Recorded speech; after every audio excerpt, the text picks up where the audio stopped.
গুড়িয়ে গেল হেক্সার স্বপ্ন, জ্বলে উঠলেন আর্লিং হালান্ড। জোড়া গোল খেয়ে আসর থেকে ব্রাজিলের বিদায়, কোয়ার্টার ফাইনাল নিশ্চিত করে মাঠ ছাড়ল নরওয়ে। জনগণ থেকে দূরে রেখে সরকার প্রধানের নিরাপত্তা নয়, পিজিআর এর প্রতিষ্ঠা বার্ষিকীতে তারেক রহমান। সবার আগে বাংলাদেশ নীতিতে জোর রাষ্ট্রপতির। অভ্যুত্থানের রক্তগঙ্গায় কতটা কমেছে বৈষম্য? চলছে প্রত্যাশা প্রাপ্তির হিসাব। আকাঙ্ক্ষা পূরণের দায়িত্ব নির্বাচিত সরকারের। জুলাই ঐক্য অটুট রাখায় জোর বিশ্লেষকের। সংকটে আশার আলো জ্বলছে অনুসন্ধান কার্যক্রম। দেশের ইতিহাসে স্থলভাগে সর্বোচ্চ গভীরতায় কূপ খননের উদ্যোগ। 4টি কূপে 4 ট্রিলিয়ন ঘনফুট গ্যাস মজুদ থাকার সম্ভাবনা। এবং জরাজীর্ণ ভবনে বাসা বেঁধেছে সাপ। বেহাল দশায় বরিশাল বিভাগের অধিকাংশ কমিউনিটি ক্লিনিক। কাঙ্ক্ষিত সেবা পেতে ভোগান্তির অভিযোগ। মান বাড়ানোর পরিকল্পনা সরকারের।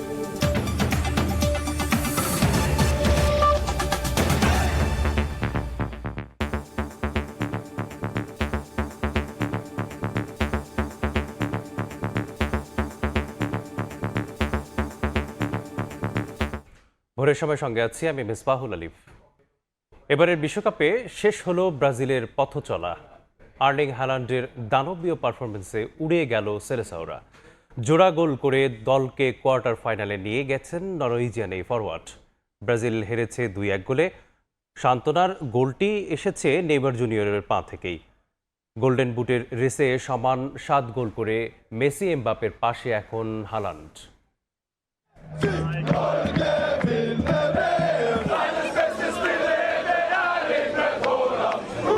একজন আর্লিং হালান্ডের কাছেই উড়ে গেল ব্রাজিল। 80 মিনিট পর্যন্ত অক্ষত থাকা জালটা ছিঁড়ে খুঁড়ে ফেললেন এই নরওয়েজিয়ান ফরওয়ার্ড।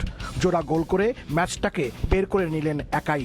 পুরো ম্যাচে দারুণ পারফর্ম করেও হারের কান্নায় ডুবতে হলো অ্যালিসন বেকারকে। তবে প্রতিপক্ষ যদি হয় হালান্ডের মতো কেউ, তাহলে সে হারে লজ্জার চেয়েও বেশি থাকে বিস্ময়। 5 বারের বার এসেও নরওয়ে গেরও খুলতে পারল না ব্রাজিল। পূর্বসূরীদের মতোই মাথা নিচু করে মাঠ ছাড়তে হলো কার্লো আনচেলত্তিকে। কোয়ার্টার ফাইনালে চলে গেল লায়নরা। ম্যাচটা শুরুতেই শেষ হতে পারত। মেথিয়াস কুনিয়াকে ফাউল করে ব্রাজিলকে পেনাল্টি উপহার দিয়েছিল নরওয়ে, কিন্তু ভিনি কিংবা ক্যাসিমিরো এগিয়ে না এসে সবাইকে অবাক করে শট নেন গিমারেজ।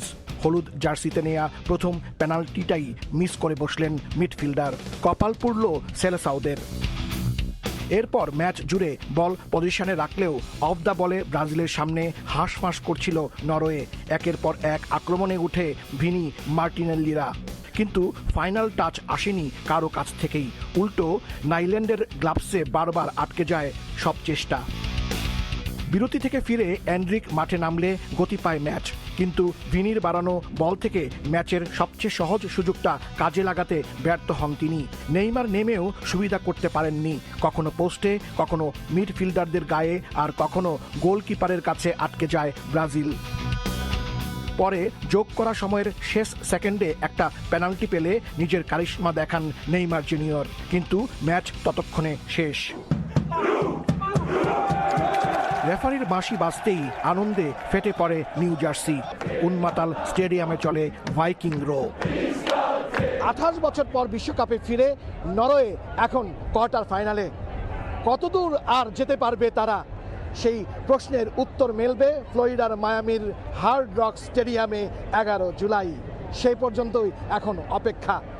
হাসানুজ্জামান সাকি, সময় সংবাদ, ম্যাটলাইফ স্টেডিয়াম, নিউ জার্সি, যুক্তরাষ্ট্র। নরওয়ের অবিস্মরণীয় জয়ে ধূলিসাৎ হলো ব্রাজিলের হেক্সা মিশনের স্বপ্ন। কোটি কোটি ভক্তদের কাঁদিয়ে বিশ্বকাপ থেকে বিদায় নিল সেলেসাওরা। ঐতিহাসিক জয়ে উচ্ছ্বসিত নরওয়ে ভক্তরা। নিউ জার্সির মেটলাইফ স্টেডিয়াম ছিল কানায় কানায় পূর্ণ। খেলা দেখেছেন বিপুল সংখ্যক বাংলাদেশিও, যদিও ব্রাজিলের খেলা দেখে তাদের সবাইকে হতাশ করেছে। বিস্তারিত জানাচ্ছেন হাসানুজ্জামান সাকি।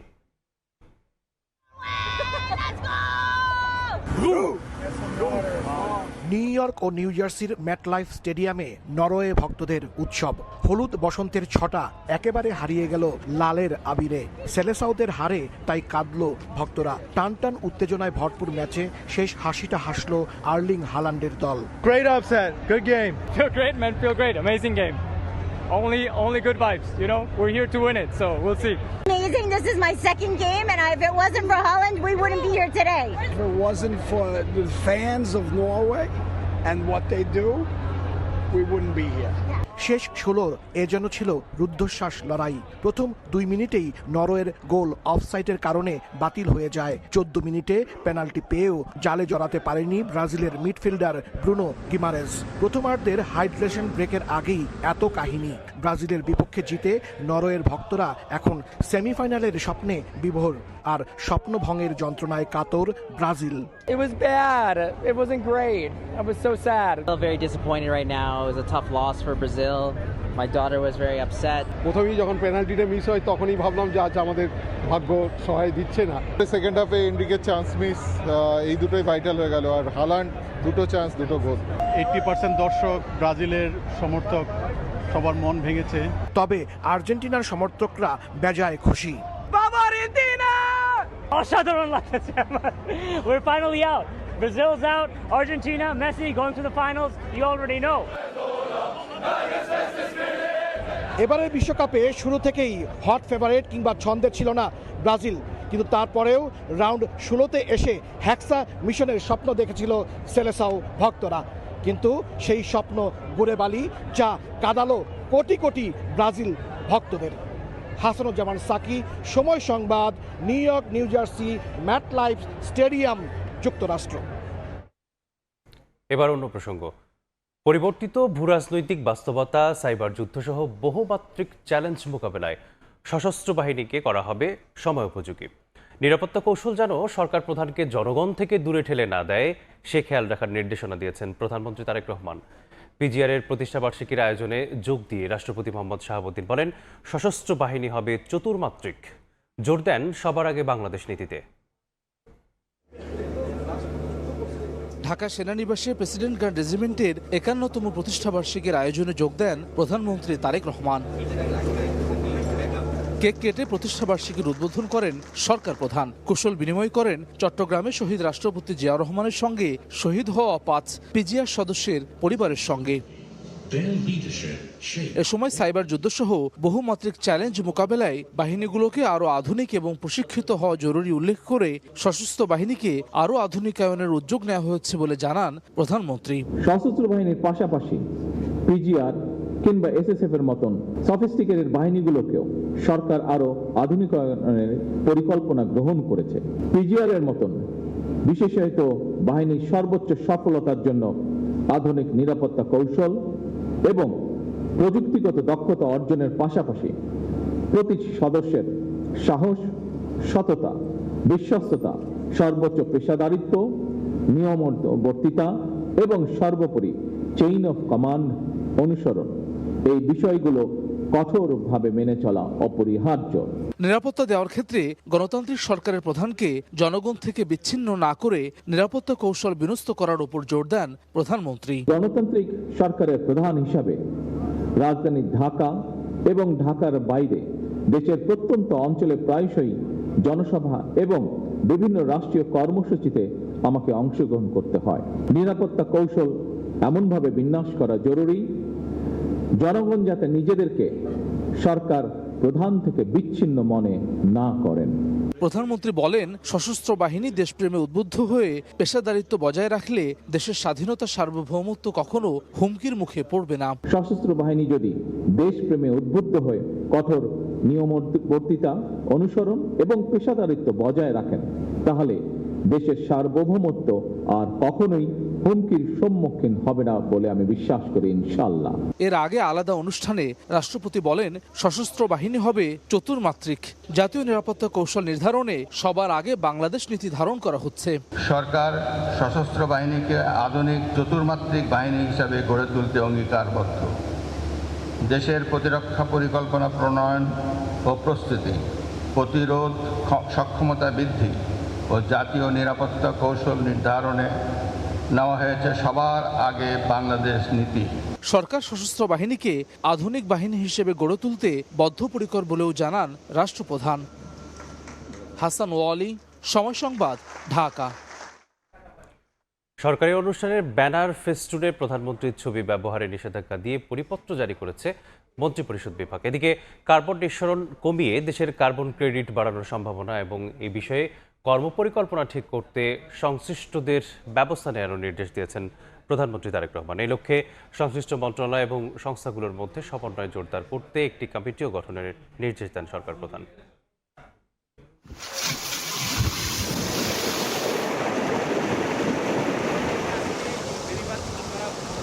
বিশ্বে মোট কার্বন নিঃসরণের ৮৬% জন্যই দায়ী অর্থনৈতিকভাবে শক্তিশালী শিল্পোন্নত দেশগুলো। এর প্রভাবে বৈশ্বিক জলবায়ু পরিবর্তনে ক্ষতিগ্রস্ত দেশের মধ্যে অন্যতম বাংলাদেশ।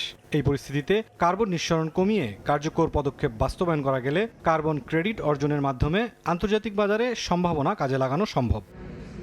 রোববার সকালে সচিবালয়ের মন্ত্রিপরিষদ বিভাগে প্রধানমন্ত্রীর কার্যালয়ে জলবায়ু পরিবর্তন বিষয়ক এক সভা অনুষ্ঠিত হয়। এতে নবায়নযোগ্য জ্বালানির ব্যবহার বৃদ্ধি, শিল্প খাতে পরিবেশ বান্ধব প্রযুক্তির প্রয়োগ, জ্বালানি দক্ষতা উন্নয়ন, বন সংরক্ষণ এবং ব্যাপক বৃক্ষরোপণের মাধ্যমে কার্বন শোষণ বাড়ানোর বিষয়ে গুরুত্ব আরোপ করেন প্রধানমন্ত্রী তারেক রহমান। পাশাপাশি আন্তর্জাতিক কার্বন বাজারে বাংলাদেশের সম্ভাবনা কাজে লাগাতে বাস্তবসম্মত পরিকল্পনা গ্রহণের নির্দেশ দেন তিনি। এ সময় কার্বন ক্রেডিট ব্যবস্থাপনায় স্বচ্ছতা নিশ্চিত, নির্ভরযোগ্য তথ্য ভাণ্ডার গড়ে তোলা এবং আন্তর্জাতিক সংস্থাগুলোর সঙ্গে সমন্বয় বাড়ানোর কথাও বলেন সরকার প্রধান। এর আগে সচিবালয়ে জাতীয় পল্লী উন্নয়ন দিবস 2026 উপলক্ষে স্মারক ডাক টিকিট উদ্বোধন করেন প্রধানমন্ত্রী তারেক রহমান। উন্নত পল্লী সমৃদ্ধ দেশ সবার আগে বাংলাদেশ এই প্রতিপাদ্যকে সামনে রেখে 10 টাকা মূল্যমানের স্মারক ডাক টিকিটের সঙ্গে একটি উদ্বোধনী খাম ও 5 টাকা মূল্যমানের একটি ডাটা কার্ডও প্রকাশ করা হয়। এদিকে সরকারি কোনো অনুষ্ঠান উপলক্ষে প্রস্তুত করা ব্যানার, ফেস্টুন ও বিলবোর্ডে প্রধানমন্ত্রীর ছবি ব্যবহারে নিষেধাজ্ঞা দিয়ে পরিপত্র জারি করেছে মন্ত্রিপরিষদ বিভাগ। এতে বলা হয়, ব্যানার, ফেস্টুন ও বিলবোর্ড প্রস্তুতের ক্ষেত্রে অনুষ্ঠানের বিষয়বস্তুকে প্রাধান্য দিয়ে প্রয়োজনীয় ও সামঞ্জস্যপূর্ণ তথ্য উপস্থাপন করতে হবে। মুরসালিন হক জুনায়েদ, সময় সংবাদ, ঢাকা। মানবতা বিরোধী অপরাধে দল হিসেবে আওয়ামী লীগের বিরুদ্ধে তদন্ত চলছে। অপরাধের প্রমাণ পাওয়া গেলে সন্ত্রাস বিরোধী আইন এবং ট্রাইব্যুনালের বিদ্যমান আইন অনুযায়ী বিচার করা সম্ভব হবে বলে জানিয়েছেন চিফ প্রসিকিউটর। শাপলা চত্বরের ঘটনাসহ বেশ কয়েকটি সুনির্দিষ্ট মামলায় শেখ হাসিনাকেও বিচারের মুখোমুখি করা হবে বলে জানান চিফ প্রসিকিউটর। রাজনৈতিক দল হিসেবে আওয়ামী লীগের বিচার দাবি করেছি আমরা, আপনারা দাবি করেছেন, তদন্ত পরিচালিত হচ্ছে। ইনশাআল্লাহ খুব শিগগির রাজনৈতিক দল হিসেবে সেই রাজনৈতিক দলকে বিচারের কাঠগড়ায় নিয়ে যাওয়া হবে। শনিবার জুলাই জাতীয় সম্মেলনে স্বরাষ্ট্রমন্ত্রীর এমন বক্তব্যের পর আওয়ামী লীগের বিচার প্রক্রিয়া নিয়ে নতুন করে শুরু হয় আলোচনা। সংগঠন হিসেবে আওয়ামী লীগের রোববার এ বিষয়ে আন্তর্জাতিক অপরাধ ট্রাইব্যুনালের কার্যালয়ে চিফ প্রসিকিউটর জানান, দল হিসেবে আওয়ামী লীগের বিরুদ্ধে মানবতা বিরোধী অপরাধের প্রমাণ পাওয়া গেলে সন্ত্রাস বিরোধী আইনের সংশ্লিষ্ট ধারা এবং ট্রাইব্যুনালের বিদ্যমান আইনে বিচার করা সম্ভব। ইন্টারন্যাশনাল ক্রাইমস ট্রাইব্যুনাল অ্যাক্ট 1973 যেটা তারা প্রণয়ন করেছিল, সন্ত্রাস বিরোধী আইন 2009 যেটা তারা প্রণয়ন করেছিল, এই দুইটি আইনেই বাংলাদেশ আওয়ামী লীগ সরকার তারা প্রণয়ন করে রেখেছে এবং তাদের আইনেই এই জাতীয় অপরাধগুলোর বিচারের ব্যবস্থা আছে। চিফ প্রসিকিউটর আরও জানান, 2013 সালে শাপলা চত্বরের হত্যাকাণ্ড সহ শেখ হাসিনার বিরুদ্ধে একাধিক মামলার তদন্ত চলছে। শেখ হাসিনার বিরুদ্ধে আরও অনেকগুলো মামলার বিচারাধীন, আরও অনেকগুলি মামলায় তার বিরুদ্ধে রিপোর্ট দাখিল এর অপেক্ষায় আছে। বিশেষ করে আমাদের হেফাজত সহ আরও অনেক, শাপলা চত্বর মামলা সহ অনেকগুলোতে তিনি বিচারের সম্মুখীন হতে পারেন। একটা মামলায় তার বিরুদ্ধে শাস্তি দেওয়া হয়েছে, তার উচিত তিনি বাংলাদেশে এসে এই বিষয়গুলো বিচার মোকাবেলা করেন। দলগত অপরাধ প্রমাণিত হলে আওয়ামী লীগের সভানেত্রী হিসেবেও শেখ হাসিনাকে বিচারের কাঠগড়ায় দাঁড়াতে হবে বলে জানান চিফ প্রসিকিউটর। নানান বিতর্কিত কর্মকাণ্ড আছে। শাহরিয়ার শমিক, সময় সংবাদ, ঢাকা। 16 জুলাই শহীদ দিবস হিসেবে পালন করবে মুক্তিযুদ্ধ বিষয়ক মন্ত্রণালয়। জুলাই গণঅভ্যুত্থান স্মরণে মাসব্যাপী নানা কর্মসূচি নেওয়ার কথা জানিয়েছেন প্রতিমন্ত্রী ইশরাক হোসেন।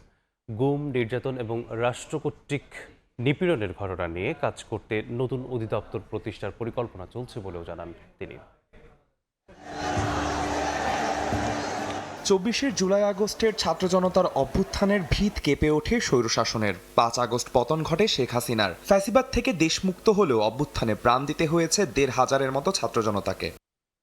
জুলাইয়ের ঘটনা প্রবাহ স্মরণ ও শহীদদের প্রতি শ্রদ্ধা জানাতে মাসব্যাপী কর্মসূচি হাতে নিয়েছে সরকার। রোববার মুক্তিযুদ্ধ বিষয়ক মন্ত্রণালয় আয়োজিত সংবাদ সম্মেলনে কর্মসূচির বিস্তারিত তুলে ধরেন মুক্তিযুদ্ধ বিষয়ক প্রতিমন্ত্রী ইশরাক হোসেন। 5 আগস্ট রাষ্ট্রীয়ভাবে জুলাই গণঅভ্যুত্থান দিবস পালন সহ জুলাই জুড়ে আলোকচিত্র প্রদর্শনী, শহীদদের স্মরণে ভিত্তিপ্রস্তর স্থাপন ও স্মরণ সভার আয়োজন করা হবে। রাষ্ট্রীয়ভাবে আগামী 5 আগস্ট পালন করা হবে, যেখানে রাষ্ট্রের সর্বোচ্চ যারা কর্মকর্তাবৃন্দ সহ সকলে যারা আছেন ওনারা উপস্থিত থাকবেন। 16 জুলাই শহীদ দিবস হিসেবে এটিকে পালন করার উদ্যোগ নেওয়া হয়েছে। এছাড়া গুম, নির্যাতন ও রাষ্ট্রীয় নিপীড়নের ঘটনাগুলো নিয়ে কাজ করতে একটি নতুন অধিদপ্তর প্রতিষ্ঠার পরিকল্পনার কথাও জানান প্রতিমন্ত্রী। গুম, নির্যাতন ও রাষ্ট্রীয় নিপীড়ন পুনর্বাসন অধিদপ্তর নামে মুক্তিযুদ্ধ বিষয়ক মন্ত্রণালয়ের অধীনে আরেকটি এই একই রূপে একটি অধিদপ্তর গঠন করা হোক, সেই লক্ষ্যে আমি কাজ করে যাচ্ছি। আমাদের মাননীয় প্রধানমন্ত্রী এটিকে অনুমোদন দেবেন এবং এদের ওয়েলফেয়ার, এদের যে লস, সেটা তো আমরা কোনোদিনও পূরণ করতে পারবো না, কিন্তু তাদের পাশে যে আমরা রয়েছি, রাষ্ট্র যে তাদের পাশে রয়েছে, সেটি আমরা প্রতিষ্ঠা করতে পারবো। নির্যাতনের শিকার ব্যক্তি ও পরিবারের জন্য ভাতা ও পুনর্বাসন এবং গৃহায়ন সুবিধা নিশ্চিত করার বিষয়ে সরকারের পরিকল্পনাও তুলে ধরেন মুক্তিযুদ্ধ বিষয়ক প্রতিমন্ত্রী। প্রাইভেট ইউনিভার্সিটির যারা ছাত্রছাত্রীরা ছিলেন। আদনান তুর্য, সময় সংবাদ, ঢাকা। মিয়ানমারের নতুন করে সংঘাতে আতঙ্কে সীমান্তবাসী। নাপ নদীতে মাছ ধরা বন্ধ, বিপাকে কয়েক হাজার জেলে। এদিকে অনুপ্রবেশ ঠেকাতে সীমান্তে সতর্ক অবস্থানে রয়েছেন বিজিবি এবং কোস্টগার্ড। মিয়ানমারের নতুন করে সংঘাতের প্রভাব এবার নাপ নদীতেও। সীমান্তের এই জলসীমায় নেই মাছ ধরার ট্রলার। ওপারে গোলাগুলির আতঙ্কে থমকে গেছে এপারের জীবন জীবিকা। টেকনাফের নাইকংপাড়া সীমান্তে নাপ নদীর তীরে সারি সারি নোঙর করা ট্রলার ও নৌকা। জেলেরা বলছেন মিয়ানমারের সংঘাতে তাদের একমাত্র আয়ের পথ বন্ধ করে দিয়েছে। মাছ মারতে যাইতে পারে নাই, মাঝে বুম মারতেছে, এদের নিয়ে আমাদের অনেক সমস্যা। যদিও বাংলাদেশ সীমান্তে পরিস্থিতি স্বাভাবিক রয়েছে, মিয়ানমারের চলমান সংঘাতের প্রেক্ষাপটে নাপ নদীতে টহল জোরদার করেছে কোস্টগার্ড। একইভাবে অনুপ্রবেশ ঠেকাতে সীমান্ত জুড়ে বাড়ানো হয়েছে নজরদারি। চলমান পরিস্থিতিতে সম্ভাব্য রোহিঙ্গা অনুপ্রবেশ ও অন্যান্য যে কোনো অনাকাঙ্ক্ষিত ঘটনা প্রতিরোধে নাপ নদী ও সীমান্ত সংলগ্ন জলসীমায় টহল এবং গোয়েন্দা নজরদারি জোরদার করা হয়েছে। আমরা সর্বদা সতর্ক অবস্থা আছি এবং আমরা সর্বোচ্চ চেষ্টা করে যাচ্ছি এই সীমান্তের পবিত্রতা রক্ষা করে সীমান্তের নিরাপত্তা নিশ্চিত করার।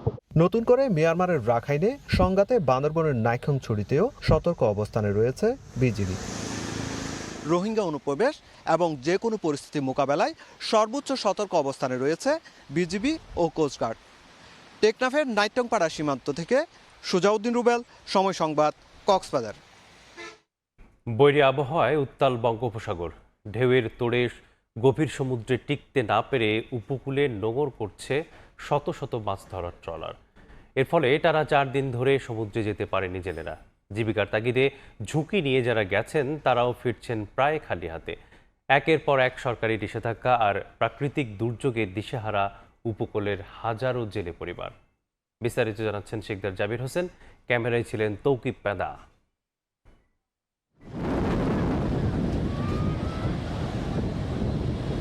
টানা 4 দিন ধরে উত্তাল বঙ্গোপসাগর। গভীর সমুদ্রে হঠাৎ হঠাৎ সৃষ্টি হচ্ছে বিশাল ঢেউ। বৈরী আবহাওয়ায় ঢেউয়ের সঙ্গে লড়াই করে টিকে থাকা কঠিন হয়ে পড়েছে জেলেদের। অনেকেই জাল গুটিয়ে খালি হাতে ফিরে এসেছেন উপকূলে। শত শত মাছ ধরার ট্রলার এখন নিরাপদ আশ্রয়ে নোঙর করে অনুকূল আবহাওয়ার জন্য অপেক্ষা করছে। জাল রাখার মতো কোনো শক্তি নেই, বন্যার তো জাল পাইতে পারতেছি না, খুবই আমরা সমস্যা আছি। কয়েকদিন পাওয়ার পর আবার বন্যা, এখন আমরা দেশে এগিয়ে পড়েছি, বন্যার কারণে সাগর যাইতে পারি না, আমার অবস্থা বেমালা খারাপ। চাইছেন বোট পড়ছে, বোট আর উড়াইতে নেই। 58 দিনের নিষেধাজ্ঞা শেষে গত 12 জুন থেকে সমুদ্রে মাছ ধরা শুরু হলেও স্বস্তি ফেরেনি জেলেদের জীবনে। 1 মাস পার না হতেই বঙ্গোপসাগরে শুরু হয় বৈরী আবহাওয়া। ফলে অনেকেই সমুদ্রে নামতে পারেননি। যারা পেটের দায়ে ঝুঁকি নিয়ে গেছেন তারাও উত্তাল সাগরে ঠিকমতো জাল ফেলতে না পেরে ফিরছেন হতাশ হয়ে। জেলেরা বলছেন বছরের বেশিরভাগ সময়ই কোনো না কোনো কারণে মাছ ধরা বন্ধ থাকে। কখনো সরকারি নিষেধাজ্ঞা, কখনো নিম্নচাপ, ঘূর্ণিঝড় কিংবা বৈরী আবহাওয়া। ধার দেনা করে সংসার চালাতে গিয়ে অনেক পরিবার এখন চরম আর্থিক সংকটে পড়েছে। মৎস্য কর্মকর্তা বলছেন আবহাওয়া অনুকূলে এলে পর্যাপ্ত মাছ পাবেন জেলেরা। আশা করছি এবার তারা যেভাবে এই আইন মান্য করে কার্যক্রম পরিচালনা করছে তাতে তারা পর্যাপ্ত পরিমাণ ইলিশ সহ অন্যান্য মাছ ধরতে পারবে এবং তাদের আশা পূরণ হবে। মাইলিশ সংরক্ষণ, জাটকা রক্ষা এবং সামুদ্রিক মাছের প্রজনন বৃদ্ধির জন্য সরকারের বিভিন্ন নিষেধাজ্ঞার ফলে মাছ শিকার বন্ধ রাখতে হয়। এছাড়াও প্রাকৃতিক দুর্যোগ সহ বিভিন্ন কারণে বছরে প্রায় 250 থেকে 270 দিন মাছ ধরা বন্ধ থাকে পটুয়াখালীর উপকূলে। একদিকে সরকারি নিষেধাজ্ঞা, অন্যদিকে প্রাকৃতিক দুর্যোগ, সব মিলিয়ে জীবিকার চরম অনিশ্চয়তায় উপকূলের হাজার হাজার জেলে পরিবার। শিকদার জাবির হোসেন, সময় সংবাদ, পটুয়াখালী। মিয়ানমারের রাখাইনে আরাকান আর্মি ও জান্তার সাম্প্রতিক সংঘাতের পেছনে শুধু সামরিক বাস্তবতাই নয়, ভূরাজনৈতিক এবং সম্ভাব্য অর্থনৈতিক করিডোরের হিসাবও স্পষ্ট হয়ে উঠছে বলে মত বিশ্লেষকদের। সংঘাত দীর্ঘায়িত হলে বাড়তে পারে আঞ্চলিক অস্থিতিশীলতার ঝুঁকিও। শাতিলা শারপিনের রিপোর্ট। মিয়ানমারের রাখাইন রাজ্যের মংডুতে কয়েকদিন ধরেই আরাকান আর্মির অবস্থান লক্ষ্য করে বিমান হামলা চালাচ্ছে জান্তা বাহিনী। পাল্টা প্রতিরোধ গড়ে তুলেছে আরাকান আর্মিও। সংঘর্ষে হতাহত হচ্ছে মানুষ, বাস্তুচ্যুত হচ্ছে বহু বেসামরিক নাগরিক। বিস্ফোরণের শব্দ পৌঁছে যাচ্ছে বাংলাদেশের টেকনাফ, উখিয়া, নাইখংছড়ি সীমান্ত পর্যন্ত। নতুন করে রোহিঙ্গা অনুপ্রবেশের আশঙ্কায় উদ্বেগ বাড়ছে সীমান্ত এলাকায়। এমন পরিস্থিতিতে শনিবার টেকনাফে অনুষ্ঠিত জেলা আইন শৃঙ্খলা রক্ষা কমিটির সভায় নাফ নদী ও স্থল সীমান্তে বিজিবি, কোস্টগার্ডের নজরদারি বাড়ানোর সিদ্ধান্ত নেওয়া হয়েছে। একই সঙ্গে মাদক, অস্ত্র ও মানব পাচার দমন, পাহাড়ে সন্ত্রাসী আস্তানা উচ্ছেদ, ক্যাম্পের বাইরে থাকা রোহিঙ্গাদের শনাক্ত এবং যৌথ বাহিনীর অভিযান জোরদার করা হচ্ছে। আন্তর্জাতিক সম্পর্ক বিশ্লেষকদের মতে রাখাইনের সংঘাতকে শুধু সামরিক সংঘাত হিসেবে দেখলে পুরো চিত্র বোঝা যাবে না। সম্ভাব্য বাংলাদেশ, চীন, মিয়ানমার অর্থনৈতিক করিডোরকে ঘিরেও আঞ্চলিক এবং আন্তর্জাতিক স্বার্থের প্রতিযোগিতা ক্রমেই স্পষ্ট হচ্ছে। করিডোর আমি মনে করি নতুন একটা প্ল্যান, একেবারেই নতুন প্ল্যান, যেহেতু এর সাথে লিঙ্ক করা হচ্ছে যে হ্যাঁ, রোহিঙ্গার সমাধানও হওয়ার একটা সুযোগ আছে এই ইকোনমিক করিডোরের মাধ্যমে। আমরা দেখেছি বেশ কিছুদিন ধরে কোনো সংঘর্ষ হয়নি, কিন্তু এই করিডোরের যে কথাটা এখন সামনে আসছে, চাইনিজ প্রস্তাব পিছনে আমার মনে হয় কোনো আঞ্চলিক শক্তির ইন্ধন থাকতে পারে। বেশ কতগুলো অ্যাক্টার্স চাইবে না ইকোনমিক করিডোর হোক। বাংলাদেশের এখন কাজ হবে এর উপর গুরুত্ব দেওয়া। এদিকে নিরাপত্তা বিশ্লেষকরা বলছেন সংঘাত দীর্ঘায়িত হলে সীমান্ত নিরাপত্তা, নতুন রোহিঙ্গা ঢল, অস্ত্র ও মাদক চোরাচালান এবং সীমান্তবর্তী এলাকায় অস্থিতিশীলতার ঝুঁকি আরও বাড়তে পারে। তাই কূটনৈতিক উদ্যোগের পাশাপাশি সীমান্ত ব্যবস্থাপনাও জোরদারের পরামর্শ তাদের। যুদ্ধের হাত থেকে রক্ষা পাওয়ার জন্য তারা আশ্রয়ের জন্য ছুটবে, তো সেই আশ্রয়টা হচ্ছে এখন তারা এদিকে প্রলুব্ধ হওয়ার সম্ভাবনা বেশি। সীমান্তে পর্যবেক্ষণ এবং রোহিঙ্গা যারা নেতারা আছে তাদের মাধ্যমে একটা মেসেজ এদের কাছে পাঠানো হবে, বাংলাদেশে তোমাদের এখন এখানে ওভার হয়ে গেছে, আর এখানে আশ্রয় পাওয়ার সম্ভাবনা নাই। রাখাইনের সংঘাত আপাতত মিয়ানমারের অভ্যন্তরে সীমাবদ্ধ থাকলেও এর প্রভাব এরই মধ্যে বাংলাদেশের সীমান্তেও অনুভূত হচ্ছে। পরিস্থিতি কোন দিকে যায় তা নির্ভর করবে সামরিক বাস্তবতা, কূটনৈতিক তৎপরতা এবং রাখাইনকে ঘিরে আঞ্চলিক ভূরাজনীতির পরবর্তী গতিপথের উপর। শাতিলা শারমিন, সময় সংবাদ, ঢাকা। কক্সবাজারে পাহাড় ধসে একই পরিবারের 3 জন সহ 8 জনের মৃত্যু হয়েছে। এই ঘটনায় 4 জনকে জীবিত উদ্ধার করা হয়েছে। ফায়ার সার্ভিস জানায়, রোববার সকাল থেকে রাত পর্যন্ত কক্সবাজারের বিভিন্ন এলাকায় টানা বৃষ্টি হয়। রাত 2টার দিকে উখিয়ার জামতলির 15 নম্বর ক্যাম্পে একটি পাহাড় থেকে মাটি ধসে পড়া শুরু করে। এ সময় কয়েকটি ঘরের মধ্যে পড়লে তাৎক্ষণিকভাবে মাটির নিচ থেকে 2 জনকে জীবিত উদ্ধার করা হয়। মৃত অবস্থায় উদ্ধার করা হয় 3 জন। এছাড়া উখিয়ার 11 নম্বর ক্যাম্পে পাহাড় ধসে 4 জনের মৃত্যুর খবর পাওয়া গেছে। একই সময় শহরের লাইট হাউস এলাকায় পাহাড় ধসে আরও এক বৃদ্ধ মারা গেছেন। এই ঘটনায় আরও 2 জনকে উদ্ধার করা হয়েছে। বর্ষায় পাহাড়ের আদিবাসীদের সতর্কতায় থাকার আহ্বান জানিয়েছেন প্রশাসন।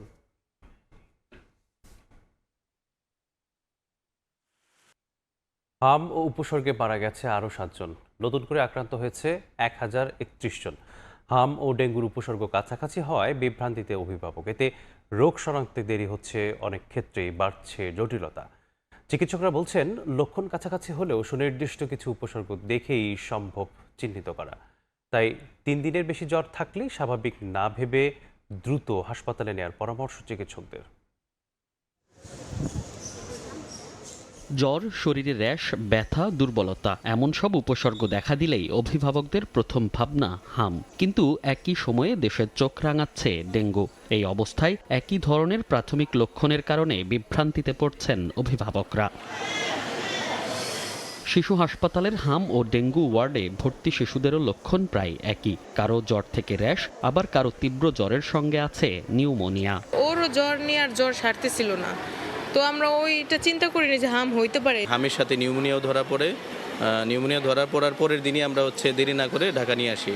চিকিৎসকরা বলছেন দুটি ভাইরাসজনিত রোগ হওয়ায় উপসর্গ কাছাকাছি। তবে সেক্ষেত্রে লক্ষ্য করতে হবে র্যাশের ধরন, চোখের সংক্রমণ সহ বেশ কিছু সুনির্দিষ্ট লক্ষণে। ডেঙ্গুর র্যাশ সাধারণত আমরা যদি একটা আঙুল দিয়ে চাপ দিয়ে দেখি কি এটা ফেড হয়ে যাবে, আবার ছেড়ে দিলে সাধারণত পূর্বের অবস্থায় সে লাল অবস্থায় ফিরে যাবে, কিন্তু হামের র্যাশটা সাধারণত ফেড হবে না। চিকিৎসকরা আরও জানান, জ্বর নিয়ে আসা প্রতি 10টি শিশুর অন্তত 2 জনের শনাক্ত হচ্ছে ডেঙ্গু। ক্রমান্বয়ে আক্রান্তের সংখ্যা আরও বাড়তে পারে বলে শঙ্কা তাদের। মনির হোসাইন, সময় সংবাদ, ঢাকা। হামের প্রাদুর্ভাব ও শিশু মৃত্যুর দায়ে সাবেক প্রধান উপদেষ্টা ডক্টর মোহাম্মদ ইউনূস সহ 4 জনের বিরুদ্ধে মামলার আবেদন করা হয়েছে। রোববার ঢাকার সিএমএম আদালতে মামলার আবেদন করেন হামে মারা যাওয়া 9 মাস বয়সী শিশু সাউদা নুসকানের বাবা সিরাজুল ইসলাম। মামলার আবেদনে বাদী অভিযোগ করেন, সঠিক সময়ে হামের টিকা সরবরাহ না থাকায় তার মেয়েকে টিকা দিতে পারেননি তিনি। এ কারণেই হামে আক্রান্ত হয়ে মারা যায় সে। এজন্য আসামিদের দায়িত্ব অবহেলা ছিল বলে অভিযোগ করা হয় মামলার আবেদনে পর্যালোচনা করে আদেশের জন্য 12 জুলাই দিন ধার্য করেছে আদালত। এর আগেও একই অভিযোগে একাধিকবার মামলার আবেদন করা হয়েছিল, তবে আদালত তা খারিজ করে দেন।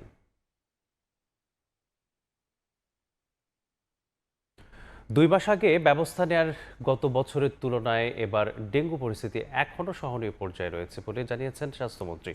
তিনি বলেন, সঠিকভাবে রোগ নির্ণয়ে পিছিয়ে আছে বাংলাদেশ। জানান, স্বাস্থ্যসেবার বিকেন্দ্রীকরণে কাজ করছে সরকার।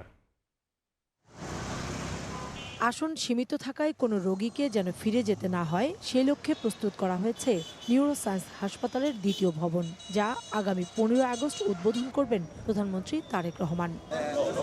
হাসপাতালের নতুন ভবন উদ্বোধনের আগে ভবন পরিদর্শনে আসেন স্বাস্থ্যমন্ত্রী এবং স্বাস্থ্য প্রতিমন্ত্রী। পরে আলোচনায় অংশ নিয়ে মন্ত্রী জানান, ডেঙ্গু প্রতিরোধে সব ধরনের ব্যবস্থা নেওয়া হয়েছে। বলেন, স্বাস্থ্যসেবাকে বিকেন্দ্রীকরণের কাজও শুরু করেছে সরকার। আমরা গত 2 মাস যাবতীয় আমরা প্রস্তুতি নিচ্ছি। আমি খুব গর্বের সাথে বলবো, as compare to the previous years, আমরা যেই ডাটা পেয়েছি আল্লাহর রহমতে গতবারের তুলনায় আমরা এবার অনেকটা বেটার পরিস্থিতিতে আছি।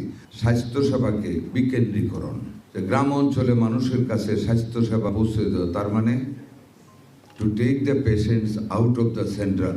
এর আগে সকালে ঢাকা বিশ্ববিদ্যালয়ের সিনেট ভবনে স্বাস্থ্য বিষয়ক আন্তর্জাতিক সম্মেলনে যোগ দিয়ে স্বাস্থ্যমন্ত্রী জানান, দেশের প্রান্তিক পর্যায়ে রোগীরা এখনও সঠিকভাবে চিকিৎসা পাচ্ছে না। এ পরিস্থিতির উন্নতি করতেই বাজেটে স্বাস্থ্য খাতে দ্বিগুণ বরাদ্দ দেওয়া হয়েছে। The historical budget is approved around 69,000 crores টাকা to support our people, public health, to take care of the public health, to make the public health available at the remotest areas of the whole country. Dengue ও হাম মোকাবেলায় চিকিৎসক ও নার্সদের আরো ধৈর্য নিয়ে কাজ করার আহ্বান জানিয়েছেন স্বাস্থ্যমন্ত্রী। Public health, to take care of the public health. কাউসার চৌধুরী কুমু, সময় সংবাদ, ঢাকা। কর্মসংস্থান সৃষ্টি, মূল্যস্ফীতি নিয়ন্ত্রণ এবং অর্থনীতি চাঙ্গা রাখতে চাপের মুখে থাকা বড় শিল্পগোষ্ঠীকে সহায়তা দেবে বাংলাদেশ ব্যাংক। কেন্দ্রীয় ব্যাংকের মুখপাত্র জানান, কমিটির পরামর্শে এসব প্রতিষ্ঠানের খেলাপি হওয়া ঋণ যৌক্তিকীকরণের ভিত্তিতে পুনঃতফসিল করা হবে। দেশের অন্যতম ভোগ্যপণ্য উৎপাদন ও বাজারজাতকারী সিটি গ্রুপ ভূমিকা রেখেছে ভোজ্য তেল, চিনি, আটা, ময়দা ও অন্যান্য নিত্যপণ্যের বাজারে। একইভাবে মেঘনা গ্রুপ অব ইন্ডাস্ট্রি খাদ্যপণ্য, শিল্পের কাঁচামাল ও ভোগ্যপণ্যের উৎপাদন ও সরবরাহ করে আসছে। সিমেন্ট, কাগজ, স্টিল, এলপিজি, টিস্যু, খাদ্যপণ্য সহ বিভিন্ন খাতে বিনিয়োগের মাধ্যমে কর্মসংস্থান তৈরি করেছে বসুন্ধরা গ্রুপ। সম্প্রতি দেশের এসব বড় শিল্পগোষ্ঠী আলোচনায় এসেছে ব্যাংক ঋণ পুনর্গঠন ও নীতি সহায়তা ইস্যুতে। বাংলাদেশ ব্যাংক বলছে, অর্থনীতি, কর্মসংস্থান এবং নিত্যপণ্য উৎপাদন ও বাজারজাতকরণের সঙ্গে সরাসরি যুক্ত, কিন্তু আর্থিক চাপে থাকা বড় শিল্প গোষ্ঠীকে প্রয়োজনীয় নীতি সহায়তা দেওয়া হবে। অনেক বড় প্রতিষ্ঠান এমন কোনো সমস্যায় জর্জরিত হয় যেটা সলভ করা নীতিমালা সার্কুলার সাথে যায় না। কিছু কিছু জায়গায় কিছু ডেভিয়েশন থাকে। আমরা সমালোচনার ঊর্ধ্বে থেকে হলেও ওই সকল ডেভিয়েশনকে পাশ কাটিয়ে আমরা তাদেরকে সহায়তা করব, কারণ ওই প্রতিষ্ঠানগুলি যদি ব্যবসায়িকভাবে ক্ষতিগ্রস্ত হয়, দেশের আর্থিক খাত, ব্যাংকিং খাত এবং সর্বোপরি কর্মসংস্থানের উপর একটি বড় ধরনের ধাক্কা আসবে। তবে বাংলাদেশ ব্যাংক স্পষ্ট করেছে, ঢালাওভাবে নয়, প্রতিষ্ঠানগুলোকে সহায়তা দেওয়া হবে উৎপাদন, কর্মসংস্থান ও অর্থনীতিতে উল্লেখযোগ্য অবদান এবং পুনরুদ্ধারের বাস্তব সম্ভাবনার উপর নির্ভর করে। ফলে যৌক্তিকীকরণের ভিত্তিতে ঋণ পুনঃতফসিলের পরামর্শও এসেছে বিশেষ কমিটির সভায়। কতটুকু টাইম ফ্রেম তাদেরকে দিলে তারা সেই ঋণটা যথাসময় পেব্যাক করতে পারবে, সেটা ব্যাংকের সাথে অ্যাসেস করে গ্লোবাল সিচুয়েশন সব কিছু দেখে যাতে সিদ্ধান্ত গ্রহণ করা হয়। এবং এই সিদ্ধান্ত গ্রহণ করতে হলে কোনো প্রকার পলিসির মধ্যে কোনো প্রকার যদি অ্যাডজাস্টমেন্টের প্রয়োজন হয়, বাংলাদেশ ব্যাংক সেটা করবে। কেন্দ্রীয় ব্যাংকের মতে, শিল্প উৎপাদন সচল রাখা, লাখ লাখ শ্রমিকের কর্মসংস্থান রক্ষা এবং নিত্য প্রয়োজনীয় পণ্যের সরবরাহ স্বাভাবিক রাখতে প্রয়োজনীয় নীতি সহায়তা অর্থনীতির জন্য ইতিবাচক ভূমিকা রাখবে। তবে এই সহায়তার ক্ষেত্রে থাকবে কঠোর তদারকি, স্বচ্ছতা এবং জবাবদিহিতা। সেলিয়া সুলতানা, সময় সংবাদ, ঢাকা। শিল্পায়ন ত্বরান্বিত করতে সিএমএসএমই খাতকে আরও শক্তিশালী করার কথা জানিয়েছেন শিল্প ও বাণিজ্য মন্ত্রী খন্দকার আব্দুল মুক্তাদির। রাজধানীতে বিসিক শিল্পনগরী কর্মকর্তাদের সম্মেলন ও কর্মশালায় এই কথা বলেন তিনি। জানান, জাতীয় অর্থনীতিতে সিএমএসএমই খাতের অবদান 60% উন্নীত করতে কাজ করছে সরকার। নতুন শিল্প পার্কের প্রয়োজনীয়তা নিরূপণে দ্রুত সমীক্ষা পরিচালনার নির্দেশ দেন মন্ত্রী। পাশাপাশি চলমান ও নতুন প্রকল্প নির্ধারিত সময়ে শেষ করে শিল্প খাতে গতি আনতে সংশ্লিষ্টদের তাগিদ দেন। আমাদের করণীয়, আপনাদের প্রস্তাবনা আমরা দ্রুত চাই। আমাদের আগামী দিনের লক্ষ্য হচ্ছে, আমি আবার বলছি, এই খাতের ব্যাপক সম্প্রসারণ, যাতে দেশের অর্থনীতিতে এই খাতের শেয়ার অন্তত 60% হিট করে ইন ফোরসিবল ফিউচার। এই উদ্দেশ্যে আমরা ইনশাল্লাহ কাজ করে যাব। যে সমস্ত শিল্প পার্কে অব্যবহৃত প্লট এখনো পড়ে আছে, এই প্লটগুলি দ্রুত কিভাবে আমরা উদ্যোক্তাদের সংশ্লিষ্ট করতে পারি, এটি হবে আপনাদের আগামী দিনের পারফরমেন্স। দক্ষিণাঞ্চলে মুখ থুবড়ে পড়েছে গ্রামীণ স্বাস্থ্যসেবার অন্যতম প্রধান কেন্দ্র কমিউনিটি ক্লিনিক। বরিশাল বিভাগের 1100 ক্লিনিকের বেশিরভাগের বেহাল দশা। কোথাও জরাজীর্ণ ভবন, কোথাও আবার ঝোপঝাড়ে বাসা বেঁধেছে বিষধর সাপ, আবার কোথাও তদারকির অভাবে খোলাই হয় না ক্লিনিক। সেই সঙ্গে যোগ হয়েছে ওষুধ সংকট। যদিও সেবার মান বাড়াতে সরকারের পরিকল্পনা রয়েছে বলে জানাচ্ছে স্বাস্থ্য বিভাগ। অপূর্ব রিপোর্ট। পলেস্তারা খসে খসে পড়ছে। যে কোনো সময় বড় ধরনের দুর্ঘটনা দেখে মনে হতে পারে একদম পুরনো কোনো একটি ভবনের মধ্যে রয়েছে, কিন্তু এটি বরিশালের চিকিৎসা সেবা কেন্দ্র। শুনলে আশ্চর্য হতে হবে, কমিউনিটি ক্লিনিকটি বরিশাল শহরের মধ্যেই কাশীপুরে। এখানে চেয়ার টেবিল সবই আছে, তবে চেয়ারের এই হচ্ছে দশা। এই চেয়ারই বসতে হয় রোগীদের। চিকিৎসক বসেন এই ভেতরটাতে, এবং চিকিৎসক সহ এখানকার রোগীরা অভিযোগ করেছেন, সামান্য বৃষ্টিতেই হাঁটু পানি হয়, সাপ আসে, পোকামাকড় আসে, বিদ্যুৎ বিচ্ছিন্ন থাকে সারা মাস জুড়েই। আর তার মধ্যেই এই কমিউনিটি ক্লিনিকে চলে চিকিৎসা সেবা। আমরা এ বিষয়ে আজ বিস্তারিত জানাবো আপনাদেরও। এটি কোনো পরিত্যক্ত ভবন নয়, বরিশাল নগরীর ইছাখাটি কমিউনিটি ক্লিনিক কেন্দ্র। ওষুধ সহ নানা সংকটে ঝুঁকি নিয়ে চলে এখানকার স্বাস্থ্য সেবা। শুধু ইছাখাটিই নয়, বিভাগের 1000-এরও বেশি কমিউনিটি ক্লিনিকেরই একই দশা। স্থানীয়রা বলছেন, সেবা নিতে এসে ভোগান্তি পোহাতে হচ্ছে তাদের। এটা একটা স্বাস্থ্যকর কমপ্লেক্স, কিন্তু এখানে স্বাস্থ্যের কোনো বিদ্যুৎ, চতুর্দিকেই নোংরা, ওষুধ থাকে না, আবার বলে আপনারা টাকা নিয়ে আসেন না, কারেন্ট নাই, তারপরে আলমারি দরকার, ওষুধ দিয়া ইঁদুরে কাটে। বর্ষাকালে ছাদ থেকে পানি পড়ে, ছাদের উপরে কোনো মেরামত হয় না। এটা মেরামত করার একটা পরিকল্পনা যে সেটাও নেয় না কোনো। আমাকে যদি বরিশাল যাওয়া লাগে 200 টাকা 250 টাকা ভাড়া দিয়ে, তাহলে কমিটি ক্লিনিকে আমার কোনো উপকার হইলে? পিছনে বাগান তলায় গেলে ক্লিনিকে পানি ওঠে, আর এখানে কারেন্টের কোনো ব্যবস্থা নেই, বাথরুমের কোনো ব্যবস্থা নেই। সংকটের চরম রূপ দেখা যায় ঝালকাঠির 93টি ক্লিনিকেও। 20 বছর আগে বনাঞ্চল ঘেরা নিচু জমিতে ক্লিনিকগুলোর নির্মাণের পর হয়নি আর কোনো সংস্কার, ফলে এগুলো এখন রূপ নিয়েছে এক একটি ভুতুড়ে বাড়িতে। ভবন সংকটের সঙ্গে এখানে যোগ হয়েছে বিষধর সাপের আতঙ্ক। সাপের জন্য আমি এখানে খুব আতঙ্কে আছি। এখানে আমার জনগণ আমার এই ফ্লোর করিয়ে দিয়েছে, আমি কিন্তু এখনো ভিতরে বসতে পারি না ভয়তে। এখানে কোনো উন্নয়নই হয় নাই, ওই বিল্ডিং একটা করে রাখছে বা 20 বছর আগে ওই রকমই। আমরা ঊর্ধ্বতন কর্তৃপক্ষের কাছে লিখেছি যে আমাদের কমিউনিটি ক্লিনিক যেগুলি আছে, যেগুলি বেহাল অবস্থায় আছে, সেগুলি পুনঃসংস্কারের জন্য। এদিকে উপকূল ঘেরা বরগুনার কমিউনিটি ক্লিনিকগুলোতে সংকট যেন আরও এক ধাপ এগিয়ে। সদর উপজেলার খাজুরতলা স্বাস্থ্যসেবা কেন্দ্রটি বেশিরভাগ সময় থাকে তালাবদ্ধ। অভিযোগ রয়েছে কোনো তদারকি না থাকায় এমন পরিস্থিতি তৈরি হয়েছে। তো থাকা উচিত 4টে পর্যন্ত অনেক সময় থাকে না, ডাক্তার ঠিক মতন আসে না, এটা বন্ধই থাকে। আমাদের 137টা কমিউনিটি ক্লিনিক পুরা জেলাতে, তো অনেকগুলোই জরাজীর্ণ আছে। তা আমাদের বিভিন্ন এনজিওস যেগুলো তারা নিজেরা দায়িত্ব নিয়েই কিছু রেনোভেশন কাজ করেছে, বিশেষ করে তালতলি এবং আমতলিতে। যদিও সেবার মান বাড়াতে সরকারের পরিকল্পনার কথা জানান বিভাগীয় স্বাস্থ্য কর্মকর্তা। সরকারের হয়তো প্ল্যান আছে যে স্যাকমো দিয়েও ভবিষ্যতে এটা চালাইতে পারে, সে অর্থাৎ একটা একটা ইউনিট করবে যেখানে আরও সেবার মান ভালো হবে। আমার মনে হয় এটা সরকারের প্ল্যান, আমরা যেটা শুনতে পেয়েছি। আর একটা জিনিস হলো এদের রিপেয়ার কাজ, কিছু কিছু রিপেয়ারেবল, সেগুলো রিপেয়ার চলমান আছে। স্বাস্থ্য বিভাগের তথ্য মতে বরিশাল বিভাগে কমিউনিটি ক্লিনিকের সংখ্যা 1117টি, যার বড় অংশই ব্যবহারের অনুপযোগী হলেও সরকারি নথিতে প্রায় সবগুলোই সচল। অপূর্ব অপু, সময় সংবাদ, বরিশাল। দীর্ঘ আন্দোলন সংগ্রামের পর মন্ত্রীর ঘোষণায় অবশেষে মেডিকেল কলেজ নিয়ে দেখা স্বপ্ন পূরণ হতে যাচ্ছে দ্বীপ জেলা ভোলার মানুষের। তবে স্বাস্থ্যমন্ত্রীর ঘোষণায় ভোলাবাসী উচ্ছ্বসিত হলেও প্রশাসনিক আদেশের অপেক্ষায় তারা। অতি দ্রুত 250 শয্যা হাসপাতালকে মেডিকেল কলেজ হাসপাতালে রূপান্তরের দাবি সচেতন মহলের। নাসিরউদ্দিন লিটনের রিপোর্ট, ছবি তুলেছেন উৎপল দেবনাথ।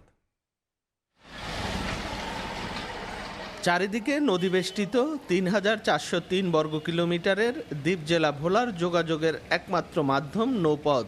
দিনের আলো নিভে গেলে বা প্রাকৃতিক দুর্যোগে এই দ্বীপের প্রায় 20 লাখ মানুষ দেশের মূল ভূখণ্ড থেকে বিচ্ছিন্ন হয়ে যায়। স্বাধীনতার 55 বছরে দ্বীপের বাসিন্দাদের জন্য নিশ্চিত হয়নি চিকিৎসা সেবা। সামান্য রোগবালাইতে উত্তাল নদী পাড়ি দিয়ে ছুটতে হয় ঢাকা বরিশাল, পড়তে হয় চরম ভোগান্তিতে। 100 বছরের এই বঞ্চনা থেকে মুক্তির জন্য দীর্ঘদিন ধরে মেডিকেল কলেজের দাবিতে আন্দোলন সংগ্রাম করছেন দ্বীপবাসী। গেল নভেম্বরে 250 কিলোমিটার পথ পায়ে হেঁটে পদ্মা মেঘনার মতো প্রমত্তা নদী পাড়ে দিয়ে ঢাকায় গিয়ে মেডিকেল কলেজের জন্য অন্বেষণ করেছিলেন ভোলাবাসী। পরে গত 2 এপ্রিল সংসদে ভোলায় সরকারি মেডিকেল কলেজ করার ঘোষণা দেন স্বাস্থ্যমন্ত্রী। রাত্র 9টার পরে এটা একটা কারাগার হয়ে যায়। এখানে কেউ বাঁচুক বা মরুক, তার কোনো উন্নত চিকিৎসা এখানে নাই। মরার আগে যে অন্তত পক্ষে দেখা যেতে যাই যে ভোলা বরিশাল মেডিকেল কলেজ, ভোলা সেতু, এগুলো বাস্তবায়ন হচ্ছে। 250 শিশু বিশিষ্ট হসপিটাল, এটার পাশে যেন মেডিকেল কলেজটা হয়। অন্যান্য জেলাগুলোতে কাজ দ্রুত গতিতে আগালেও আমাদের ভোলার যে বিষয়, সেটাতে এখনো কাজ সেরকমভাবে আগানো হচ্ছে না। আমাদেরকে আর কত আন্দোলন আর কত সংগ্রাম করতে হবে একটি মেডিকেল কলেজ, একটি সেতুর জন্য। আমি মনে করি ইমিডিয়েটলি এই ডিসেম্বরের মধ্যে ভোলায় মেডিকেল কলেজের প্রশাসনিক অনুমোদন দেওয়া উচিত এবং দিয়ে কাজ শুরু করে দেওয়া উচিত। দ্রুত 250 শয্যা হাসপাতালকে মেডিকেল কলেজ হাসপাতালে রূপান্তরের দাবি সচেতন মহলের। ঘোষণা হওয়ার পরে যে সরকারের পক্ষ থেকে যে একটু বিলম্ব হচ্ছে, এটা আমাদের খুব কষ্ট লাগছে। আমরা চাচ্ছি অতি দ্রুততম সময়ের মধ্যে ভোলা সদরেই যাতে মেডিকেল কলেজটা হয়। সরকারের কাছে আমাদের জোর দাবি, আমরা দেখতে চাই যে ভোলা মেডিকেল কলেজ কর্মকাণ্ড শুরু হচ্ছে, এটা আমরা ভোলাবাসীর দাবি। মন্ত্রীর ঘোষণার পর স্বাস্থ্য শিক্ষা অধিদপ্তরের উচ্চ পর্যায়ের একটি দল সরেজমিন পরিদর্শন করেছেন। তবে এখনো প্রশাসনিক কোনো আদেশ না পেলেও মেডিকেল কলেজ স্থাপনের কাজ এগিয়ে যাওয়ার কথা জানান সিভিল সার্জন। ভোলার যে 20 লক্ষ মানুষের স্বাস্থ্যসেবা, মেডিকেল কলেজ হলে তাদের স্বাস্থ্যসেবাটা আরও বেগবান হবে এবং ভোলাবাসী সুস্থ থাকবে এবং তাদের যে দাবি সেটা সরকার পূরণ করবে। ভোলা 250 শয্যা জেনারেল হাসপাতালের 16 একর জমির উপর 8 তলা একটি নতুন ও 2 তলার একটি পুরনো ভবন নার্সিং ইনস্টিটিউট রয়েছে। এর বাইরেও অনেক খালি জমি ও পরিত্যক্ত ভবন রয়েছে। নাসির উদ্দিন লিটন, সময় সংবাদ, ভোলা। বরিশাল বিভাগে হিজড়া ও বান্তা জনগোষ্ঠীর সংখ্যা প্রায় 10,000-এর কাছাকাছি। প্রান্তিক এই জনগোষ্ঠীর পুনর্বাসনে সরকারি বেসরকারি নানা উদ্যোগ নেওয়া হলেও এর সুফল নিয়ে উঠেছে প্রশ্ন। বিভিন্ন সংস্থার তথ্য বলছে, পুনর্বাসন প্রকল্পের আওতায় প্রশিক্ষণের পরেও সামাজিক বৈষম্য আর অনীহার কারণে প্রায় 95% মানুষই মূলধারার অর্থনীতির বাইরে। সুমন হাসানের তোলা ছবিতে বিস্তারিত মেহেদী হাসান বাপ্পির রিপোর্টে।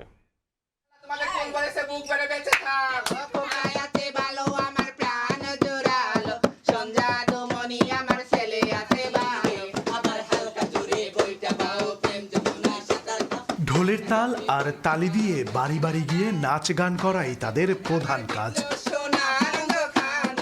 নূপুর আর সোহাগী তৃতীয় লিঙ্গের দুই ব্যক্তির আয়ের উৎস মানুষের দরজায় দরজায় বিনোদন দিয়ে পাওয়া সামান্য অর্থে। তবে স্বাবলম্বী হতে সরকারি প্রশিক্ষণ পেলেও তা থমকে গেছে সামাজিক প্রেক্ষাপটে। ফলে যোগ্যতা থাকলেও অর্থনীতির মূলধারায় যুক্ত হওয়ার স্বপ্ন অধরাই রয়ে গেছে এই জনগোষ্ঠীর প্রায় 95%। আমি হচ্ছে একটা পার্লার দিতে 25টা নইতে আমি চাই না মানুষের বাড়িতে যাইয়া এই হাত পাততে। আমার এগুলো পছন্দ না, ভালো লাগে না। মানুষ একজনে কয় কি বাবা ওই দোকানে যামু, ওইটা হিজরাদের দোকান, ওই দোকানে যামু, এটা হিজরাত, এইরকম যদি করে তাহলে আমরা দোকান দিয়ে কিভাবে চলবো? একই বাস্তবতা বিভাগের মান্তা সম্প্রদায়েরও। যাযাবর এই জলমানবদের জীবনমান উন্নয়ন ও বিকল্প কর্মসংস্থানের লক্ষ্যে বিভিন্ন সময়ে বেসরকারি এনজিওগুলো প্রশিক্ষণের ব্যবস্থা করলেও কার্যত জাল আর জলই আটকে আছে জীবন। আমার পোলাপান লেখাপড়া করিয়ে জানি একটু সার কি বাধা করতে ঘর বাড়ি দেবে এরকম পামো অবস্থা। আমাদের ছেলে মেয়েরা আছে তাকে পড়াশোনা করাইবে, এই আর কোনো কিছুই আমরা দেশ নিয়ে বাস্তবে কোনো পাইতেছি না। স্থায়ী যদি ঘর না থাকে তা আমরা পোলাপান পড়ালেখা শিক্ষা দীক্ষা করাইতে পারবো না, কারণ আমরা নৌকায় থাকি।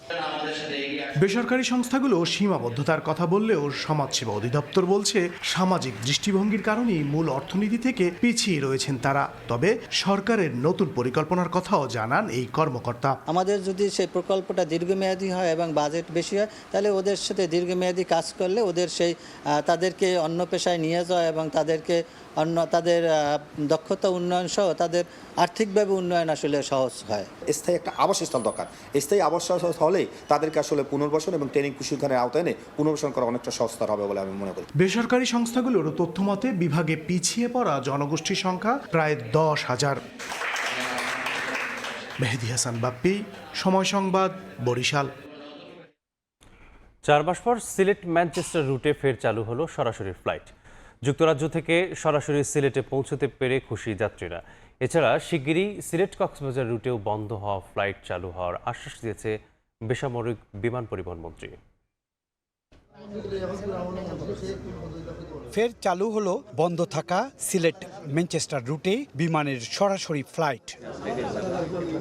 রোববার দুপুরে সিলেটের ওসমানী আন্তর্জাতিক বিমানবন্দরে সরাসরি অবতরণ করে ম্যানচেস্টার থেকে আসা বিমান বাংলাদেশের একটি ফ্লাইট।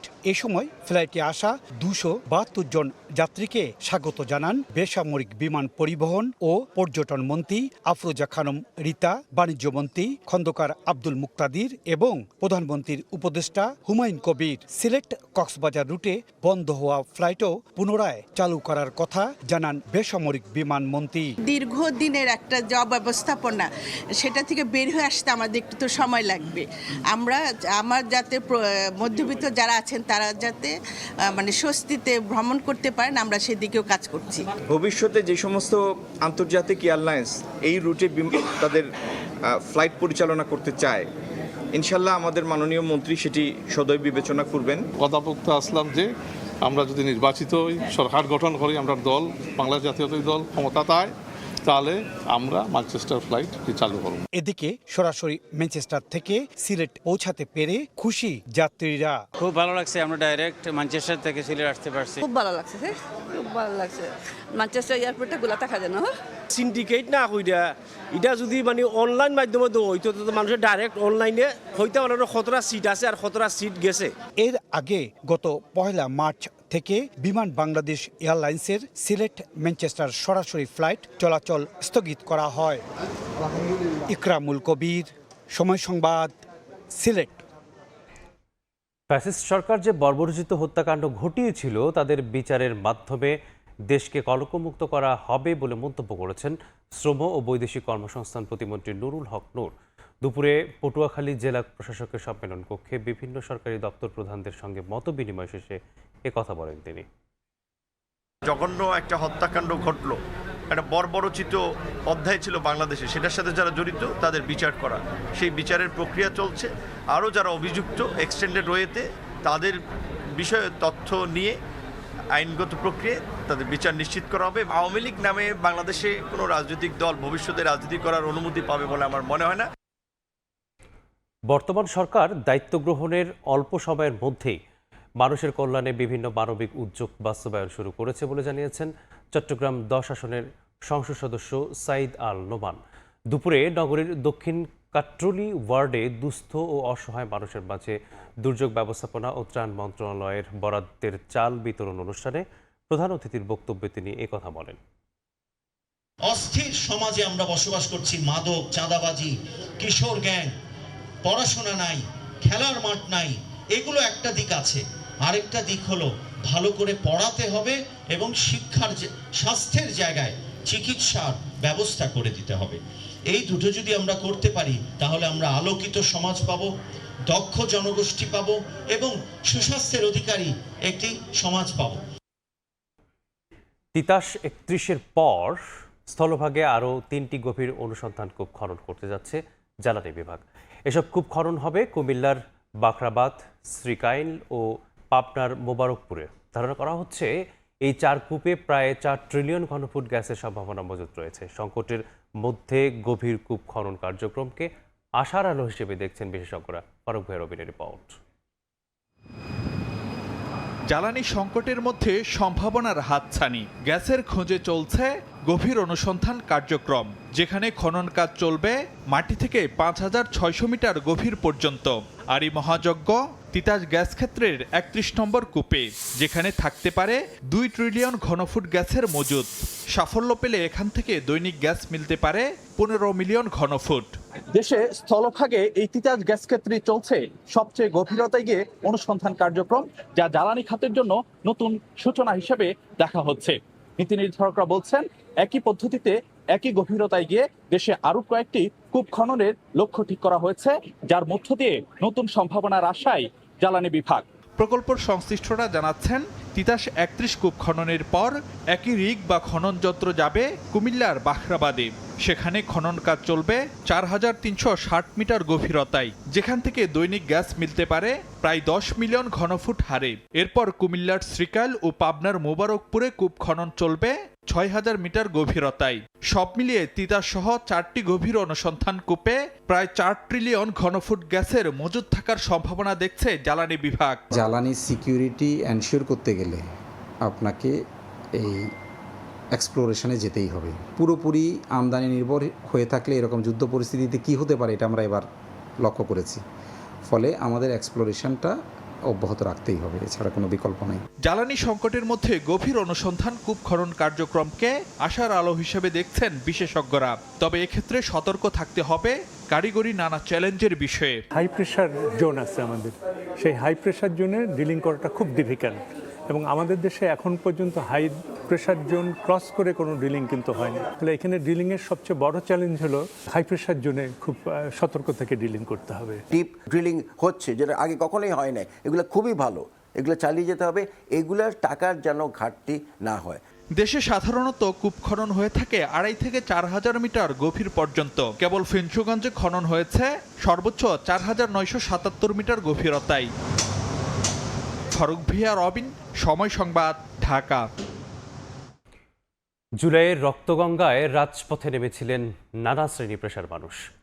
ফ্যাসিবাদের দীর্ঘ শাসনে ক্ষোভের কারণে ভিন্নতা থাকলেও প্রতিবাদের রূপ ছিল অভিন্ন। 2 বছর পর এসে সেই রাজপথের মানুষগুলোই এখন মেলাচ্ছেন প্রত্যাশা আর প্রাপ্তির হিসাব। বিশ্লেষকরা মনে করেন জুলাইয়ের আকাঙ্ক্ষা পূরণের মূল দায়িত্ব নিতে হবে ভোটে নির্বাচিত সরকারকেই। একই সাথে ফ্যাসিবাদ বিরোধী সব রাজনৈতিক দল জুলাইয়ের প্রশ্নে ঐক্যবদ্ধ থাকবে, এমন প্রত্যাশা তাদের। আরও জানাচ্ছেন হাসান ওয়ালি।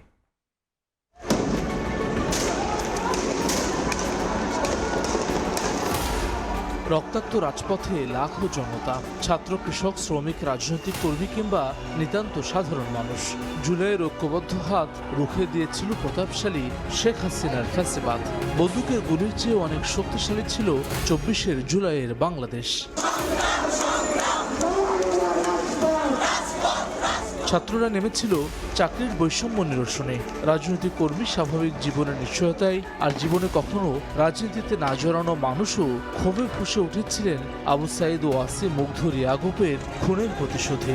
যে আগুন দ্বিগুণ হয়ে ছড়িয়েছিল বাংলার প্রতিটি জনপদে, বুলেট উপেক্ষা করে ঝাঁকে ঝাঁকে মুক্তিকামী জনতা নেমে আসে রাজপথে। 36 দিনের রক্তক্ষয়ী আন্দোলনে 1,500-এর বেশি মানুষের আত্মত্যাগে স্বৈরাচার মুক্ত হয় বাংলাদেশ।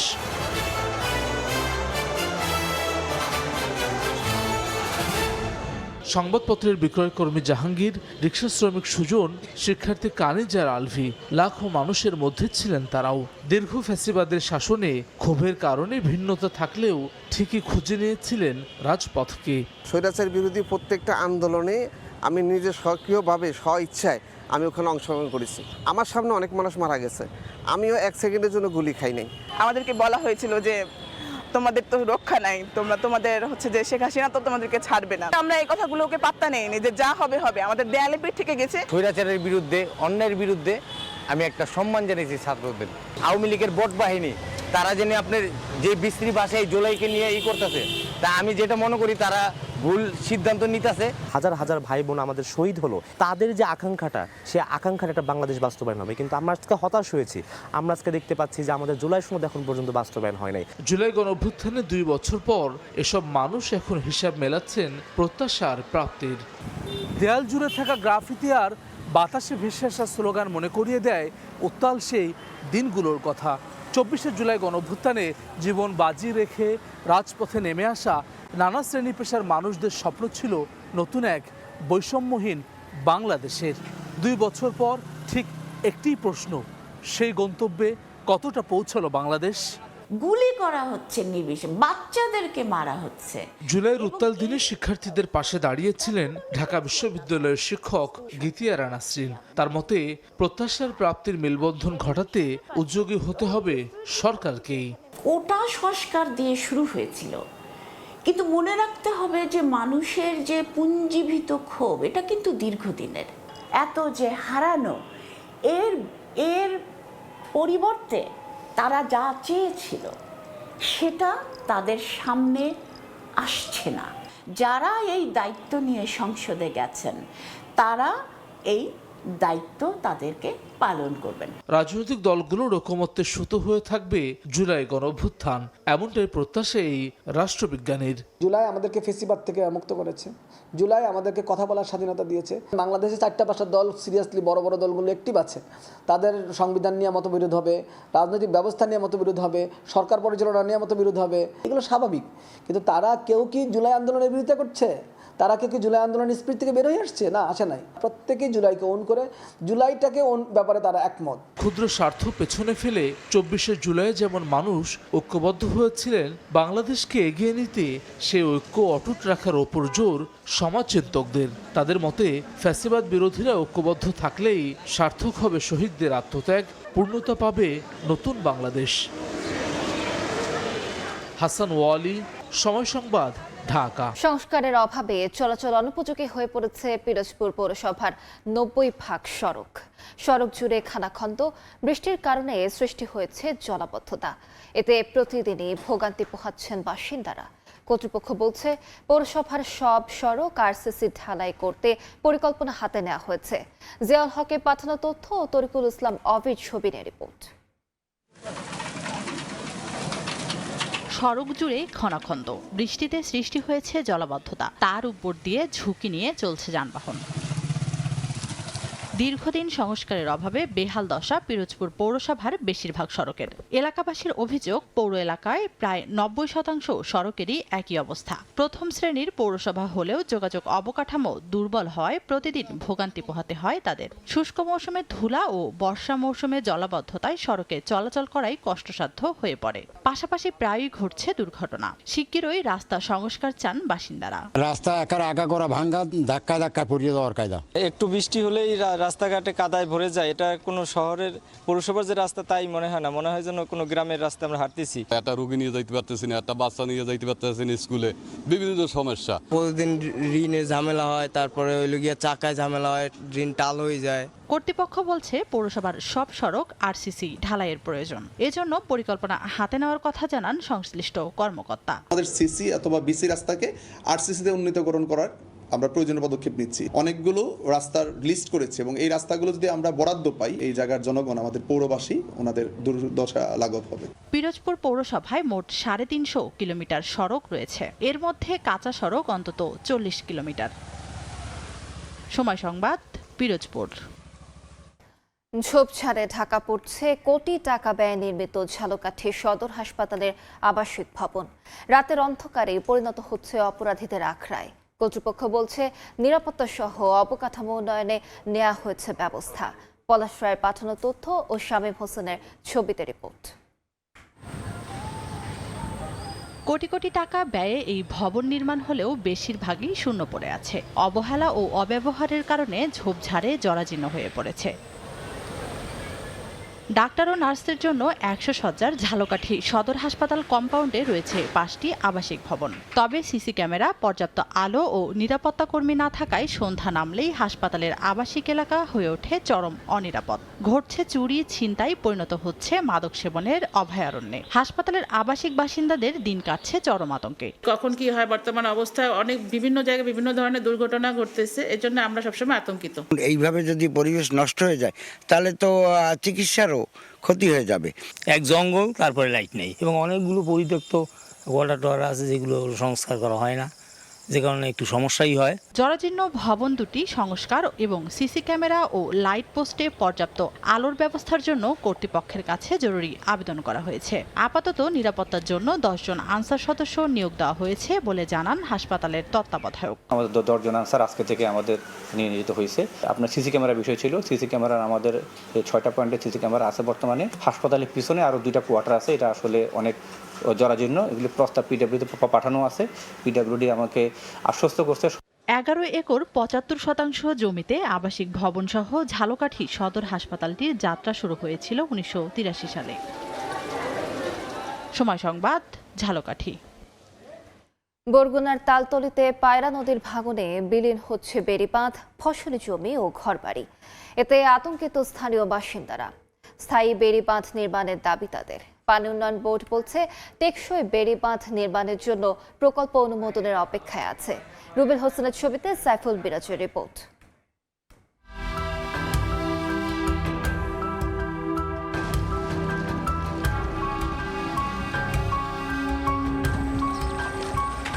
বিলীন হচ্ছে নদীর তীর, দিন দিন ধসে পড়ছে বেড়িবাঁধ।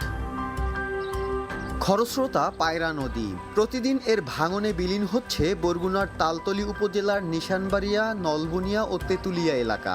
এরই মধ্যে নদীগর্ভে চলে গেছে এসব এলাকার ফসলি জমি ও বেড়িবাঁধ। এতে আতঙ্ক বাড়ছে। ভাঙন রোধে টেকসই বেড়িবাঁধ নির্মাণের দাবি এলাকাবাসীর। বাড়ি বাঁধতে বাঁধতে জীবনটা শেষ, মানে কতক্ষণ অনে বাঁধি ভাঙ্গে যায়, আবার ওখানে যায় ভাঙ্গে যায়, নিচ দিয়ে বাড়িটি সরিয়ে যায়, বাড়ি সরিয়ে উপর দিয়ে সব ভাঙ্গে পড়ে। সরকারের কাছে বহুতবার সাংবাদিক সম্মেলন করছি, দরখাস্ত করছি, আমরা একটা শক্ত মজবুত বেড়িবাঁধ চাইছি। একাধিকবার সরকারকে জানিয়েছি এবং মানববন্ধন করছি, কিন্তু তারা কোনো ব্যবস্থা নিতে যাচ্ছে না। পানি উন্নয়ন বোর্ড বলছে স্থায়ী বেড়িবাঁধের প্রকল্প মন্ত্রণালয়ে পাঠানো হয়েছে। অনুমোদন পেলে শুরু হবে কাজ। দ্রুত যদি আমরা এই প্রকল্পের অনুমোদন পাই, আমরা ওই জায়গাগুলো ভাঙন থেকে রক্ষা, স্থায়ী বেড়িবাঁধ বা জিও ব্যাগ এবং সিসি ব্লক দিয়ে যে টেকসই বেড়িবাঁধ সেটা আমরা নির্মাণ করতে সক্ষম হব এবং ওই এলাকার মানুষের জানমাল, ফসলাদি এবং ঘরবাড়ি সহ অন্যান্য যে অবকাঠামো আছে সেগুলো নদী ভাঙ্গন থেকে এবং জলোচ্ছ্বাস থেকে রক্ষা করতে সক্ষম হব। 3 বছর আগে তেঁতুলিয়া এলাকায় বেড়িবাঁধের একাংশ পুরোপুরি ভেঙে যায়। সাইফুল মিরাজ, সময় সংবাদ, বরগুনা। বৈরী আবহাওয়ায় ঝালকাঠিতে বৃষ্টির সঙ্গে বেড়েছে নদ নদীর পানি।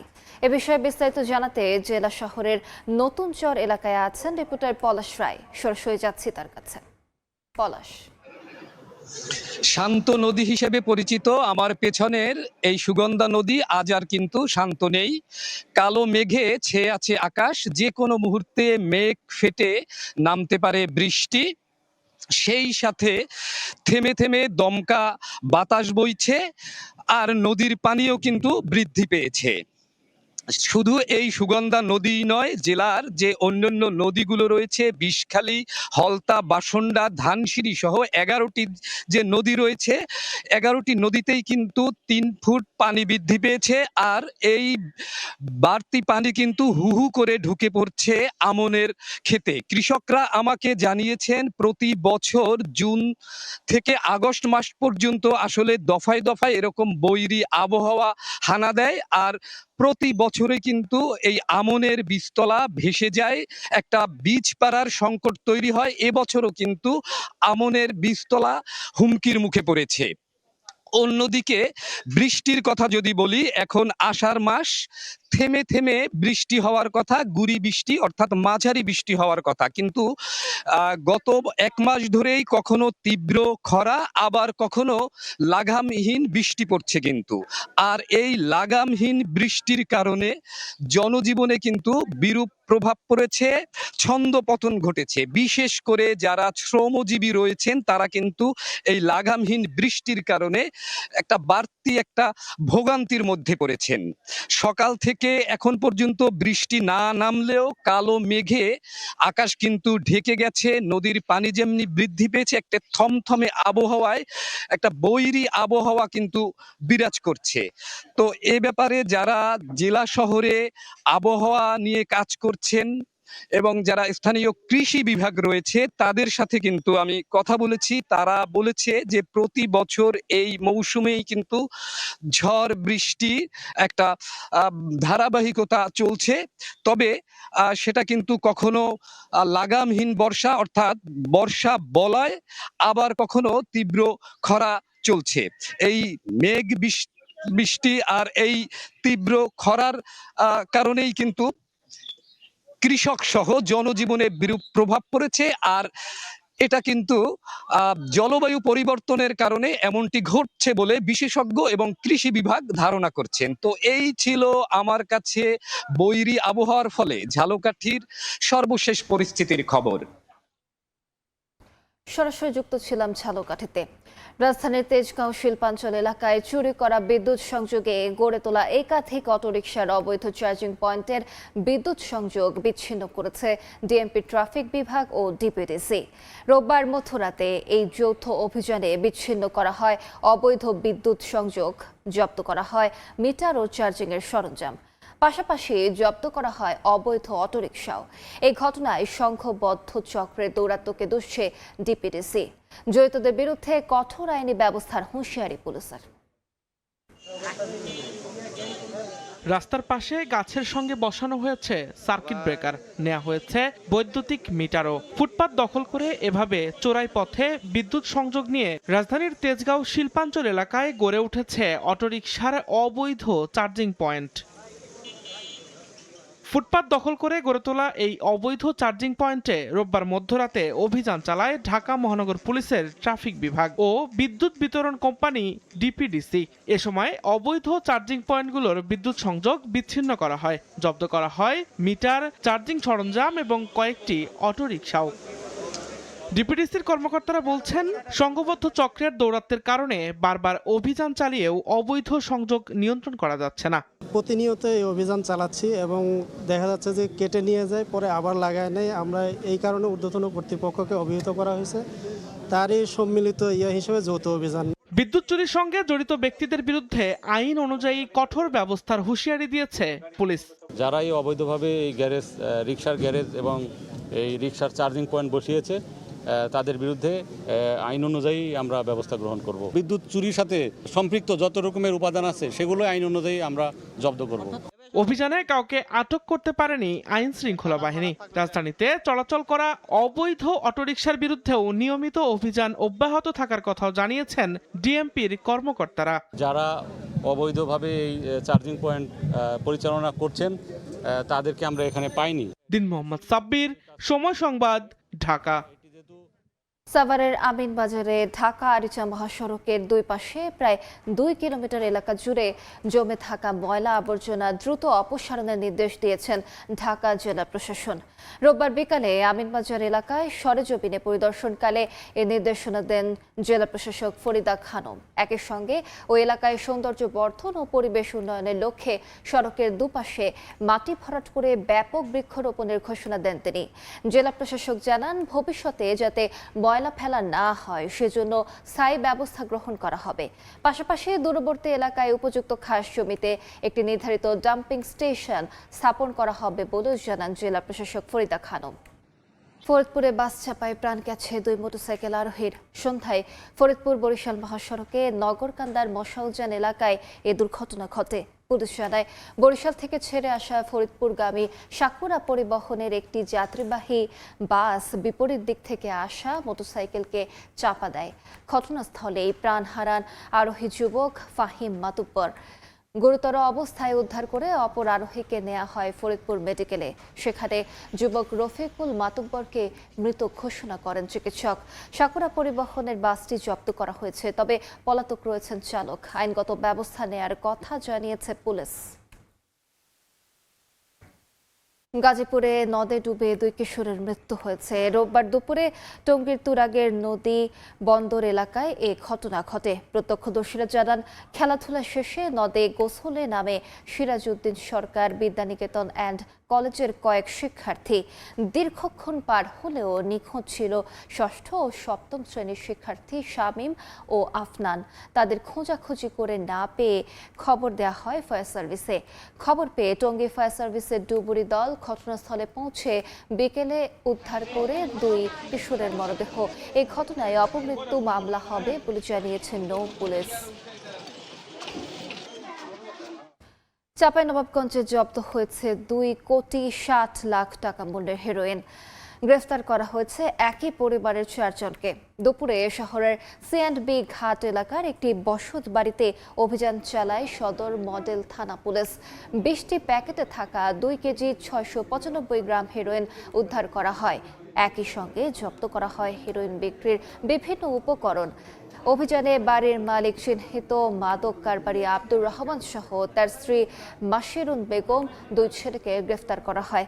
আব্দুর রহমানের নামে 2টি মাদক মামলা রয়েছে বলে জানিয়েছে পুলিশ।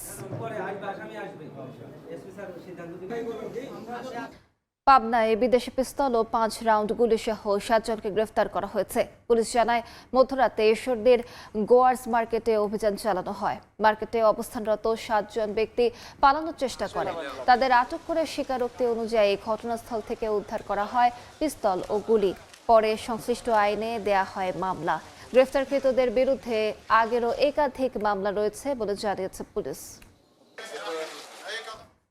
জাতীয় কবি কাজী নজরুল ইসলামের জীবন, সাহিত্য, সঙ্গীত ও আদর্শকে নতুন প্রজন্মের মাঝে ছড়িয়ে দিতে মৌলভীবাজারে পালিত হল নজরুল বর্ষ 2026-27। সন্ধ্যায় পৌর মুক্ত মঞ্চে জাতীয় কবি কাজী নজরুল ইসলামের কর্মময় জীবনের বিভিন্ন দিক তুলে ধরে আলোচনা সভা অনুষ্ঠিত হয়। জেলা প্রশাসক তৌহিদুজ্জামান পাভেলের সভাপতিত্বে অনুষ্ঠিত এই আলোচনা সভায় প্রধান অতিথি হিসেবে উপস্থিত থেকে বক্তব্য রাখেন মৌলভীবাজার 3 আসনের সাংসদ এম নাসের রহমান। বক্তারা জাতীয় কবিকে অসাম্প্রদায়িক চেতনার প্রতীক হিসেবে আখ্যায়িত করে তার আদর্শকে ধারণের প্রত্যয় ব্যক্ত করেন। সভা শেষে বিভিন্ন সংগঠনের শিশু কিশোরদের অংশগ্রহণে পরিবেশিত হয় সাংস্কৃতিক অনুষ্ঠান।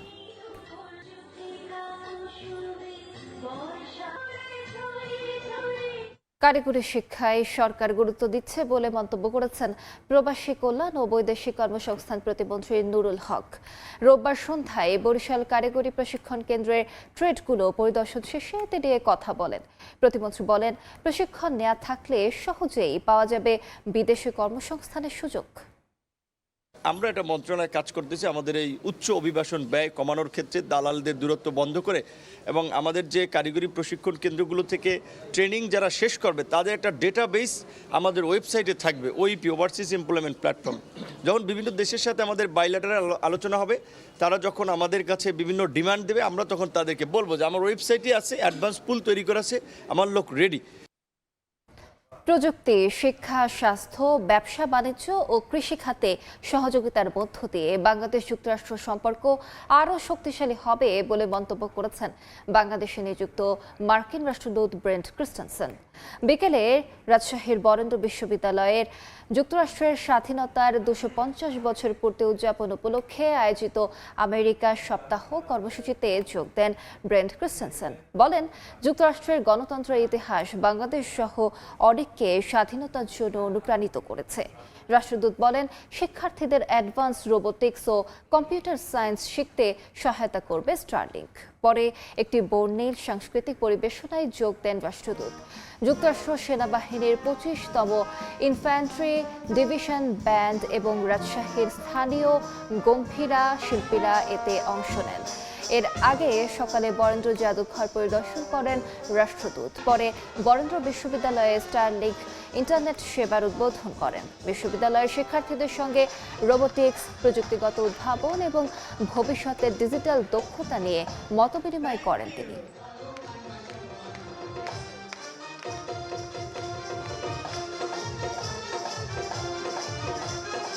আমেরিকা উইকের অংশ হিসেবে রাজশাহীতে ফিরে আসতে পেরে আমি খুব খুশি। We're back in Rajshahi to celebrate America's 250th birthday.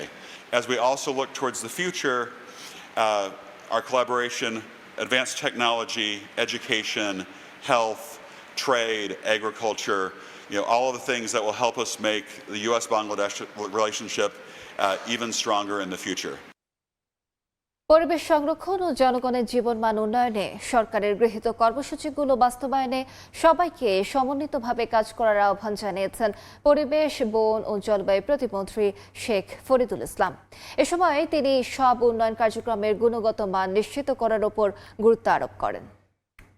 সারা পৃথিবী কনসার্ন হচ্ছে জলবায়ু পরিবর্তনের কারণে আমাদের বিভিন্ন ধরনের ক্ষতির শিকার আমরা হচ্ছি। এখন ইট যেভাবে তৈরি হচ্ছে, আমাদেরকে মনে করেন এখানে যে কার্বন ডাইঅক্সাইড নির্গমন হচ্ছে বা যে দূষণ হচ্ছে, সেটাতে বেরিয়ে আসার জন্য এটা প্রাকৃতিক একটা বড় সমাধান বলে মনে করি। এবং এখানকার যে প্রক্রিয়া করা হচ্ছে, এতে আমাদের পরিবেশের জন্য যেমন ভালো এবং এটা অনেক কস্ট ইফেক্টিভ। ভারতে পাচারের শিকার 50 বাংলাদেশি নারী ও পুরুষকে ট্রাভেল পারমিটে ফেরত পাঠিয়েছে ভারতীয় পুলিশ। রোববার রাতে ভারতের পেট্রাপোল চেকপোস্ট দিয়ে বেনাপোল চেকপোস্টে ফেরত দেওয়া হয়। ইমিগ্রেশন পুলিশ ও বিজিবির কার্যক্রম শেষে রাইটস যশোর ও জাস্টিস অ্যান্ড কেয়ার নামে দুটি মানবাধিকার সংস্থা তাদের গ্রহণ করে। ফেরত আসা বাংলাদেশিদের মধ্যে 44 পুরুষ ও 6 নারী রয়েছেন। ভারতের জেলে 1.5 বছর থেকে 7 বছর পর্যন্ত এরা কারাভোগ করেছেন। গ্র্যান্ড মুসাল্লা প্রাঙ্গণে বাবার শেষ বিদায়ে অংশ নিয়েছেন খামেনির 3 ছেলে। তবে প্রকাশ্যে কোনো আনুষ্ঠানিকতায় অংশ নেননি ইরানের নতুন সর্বোচ্চ নেতা আয়াতুল্লাহ মুজতবা খামেনি। জানাজার পর সর্বসাধারণের শ্রদ্ধা নিবেদনের জন্য রাখা হয় প্রয়াত সর্বোচ্চ নেতা ও তার পরিবারের সদস্যদের মরদেহ। সোমবার তেহরানের রাজপথে অনুষ্ঠিত হবে রাষ্ট্রীয় মর্যাদার বিশাল শেষ যাত্রা। নিরাপত্তা জড়িত কারণে এদিন বন্ধ ঘোষণা করা হয়েছে ইরানের রাজধানীর আকাশ সেবা। তেহরানের গ্র্যান্ড মুসাল্লা প্রাঙ্গণে শেষ হয়েছে আয়াতুল্লাহ আলী খামেনির জানাজা। সেখানে সর্বসাধারণের শ্রদ্ধা নিবেদনের জন্য রাখা হয় প্রয়াত সর্বোচ্চ নেতা ও তার পরিবারের সদস্যদের মরদেহ। সোমবার তেহরানের রাজপথে অনুষ্ঠিত হবে রাষ্ট্রীয় মর্যাদার বিশাল শেষ যাত্রা। এরপর শোক আয়োজনের অংশ হিসেবে তার মরদেহ ইরানের বিভিন্ন শহরের পাশাপাশি প্রতিবেশী ইরাকেও নেওয়া হবে। শোকের আয়োজনে অংশ নেয়া লাখো মানুষ আমেরিকা ও ইসরায়েল বিরোধী স্লোগান দেন। একই সঙ্গে মার্কিন ইসরায়েলি হামলায় খামেনি ও দেশটির শীর্ষ কর্মকর্তারা নিহত হওয়ার ঘটনায় প্রতিশোধের দাবিও তোলেন তারা। রাজনীতি বিশ্লেষকরা মনে করছেন, ইরান এ আয়োজনকে কেবল ধর্মীয় শোকানুষ্ঠান নয়, বরং জাতীয় ঐক্য, প্রতিরোধ এবং রাষ্ট্রীয় সংহতির দৃষ্টান্ত হিসেবে তুলে ধরছে। সেই বিদায়ে বাবার কফিনের পাশে জানাজায় অংশ নেন খামেনির 3 ছেলে। তবে নতুন সর্বোচ্চ নেতা আয়াতুল্লাহ মুজতবা খামেনি অনুষ্ঠানে প্রকাশ্যে উপস্থিত হননি। বিভিন্ন প্রতিবেদনে বলা হয়েছে, হামলায় আহত হওয়ার পর তিনি নিরাপত্তাজনিত কারণে এখনও জনসমক্ষে আসছেন না। শেষকৃত্যে নিরাপত্তা শঙ্কায় সোমবার পুরোপুরি বন্ধ থাকবে তেহরানের আকাশসীমা। একই সঙ্গে মেহরাবাদ আন্তর্জাতিক বিমানবন্দর ও ইমাম খুমেনি আন্তর্জাতিক বিমানবন্দরে সব নিয়মিত ফ্লাইট স্থগিত থাকবে। মঙ্গলবার মেহরাবাদ বিমানবন্দরে ফ্লাইট চলাচল স্বাভাবিক হলেও ইমাম খুমেনি বিমানবন্দর বন্ধ থাকবে আরও একদিন। এছাড়া 9 জুলাই চূড়ান্ত দাফন উপলক্ষে মাশহাদের আকাশসীমা ও শহীদ হাশেমিনাজাদ আন্তর্জাতিক বিমানবন্দরের কার্যক্রমও সাময়িকভাবে বন্ধ থাকবে। তবে মাশহাদগামী ফ্লাইট ছাড়া দেশের অন্যান্য অঞ্চলে বিমান চলাচল স্বাভাবিক থাকবে বলে জানিয়েছে কর্তৃপক্ষ। বরকতুল্লাহ, সময় সংবাদ। ইউক্রেনের জাপোরিজিয়ায় রুশ গ্লাইড বোমা হামলায় নিহত হয়েছেন এক পুলিশ কর্মকর্তা, আহত হয়েছেন অন্তত 13 জন। এদিকে আবারও পূর্বাঞ্চলের কস্তিয়ান্তিনিভকা শহর দখলের দাবি করেছে মস্কো, যদিও তা প্রত্যাখ্যান করেছে কিয়েভ। একই সঙ্গে সীমান্তে বাফার জোন তৈরির ঘোষণা দিয়ে যুদ্ধের নতুন কৌশলের ইঙ্গিত দিয়েছে ক্রেমলিন। স্থানীয় সময় রোববার সন্ধ্যায় ইউক্রেনের দক্ষিণ পশ্চিমাঞ্চলীয় শহর জাপোরিজিয়ায় 2টি রুশ গাইডেড বোমা আঘাত হানে।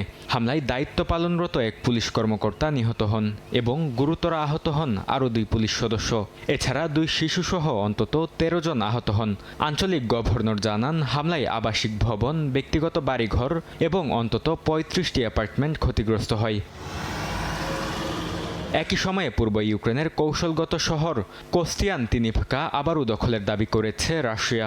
শহরটি পুরোপুরি রাশিয়ার নিয়ন্ত্রণে এবং নিহত ইউক্রেনীয় সেনাদের মরদেহ হস্তান্তরের জন্য 6 ঘন্টার যুদ্ধবিরতির প্রস্তাবও দেওয়া হয়েছিল বলে দাবি মস্কোর। তবে ইউক্রেন সে প্রস্তাবে সাড়া দেয়নি বলেও দাবি করে ক্রেমলিন। ক্রেমলিনের মুখপাত্র দিমিত্রি পেসকভ বলেছেন, সীমান্তবর্তী রুশ অঞ্চলগুলোর নিরাপত্তা নিশ্চিতে ইউক্রেন সীমান্ত জুড়ে বাফার জোন গড়ে তোলা হচ্ছে। তার দাবি, খার্কিভ, সুমি ও দনিপ্রপেট্রোভস্ক অঞ্চলের অংশ জুড়ে এই পরিকল্পনা ধাপে ধাপে বাস্তবায়ন করা হচ্ছে। প্রেসিডেন্ট ভ্লাদিমির পুতিনও সামরিক কমান্ডারদের সঙ্গে বৈঠকে একই অবস্থান পুনর্ব্যক্ত করেন। তবে রাশিয়ার এসব দাবি সরাসরি প্রত্যাখ্যান করেছেন ইউক্রেনের প্রেসিডেন্ট ভলোদিমির জেলেনস্কি। তার অভিযোগ, কোস্তিয়ান্তিনিভকার পরিস্থিতি নিয়ে বিশ্বকে বিভ্রান্ত করতে ইচ্ছাকৃতভাবে মিথ্যা তথ্য ছড়াচ্ছে মস্কো। বরকতুল্লাহ, সময় সংবাদ। গাজা সিটিতে ইসরায়েলি ড্রোন হামলায় নিহত হয়েছেন 2 ফিলিস্তিনি।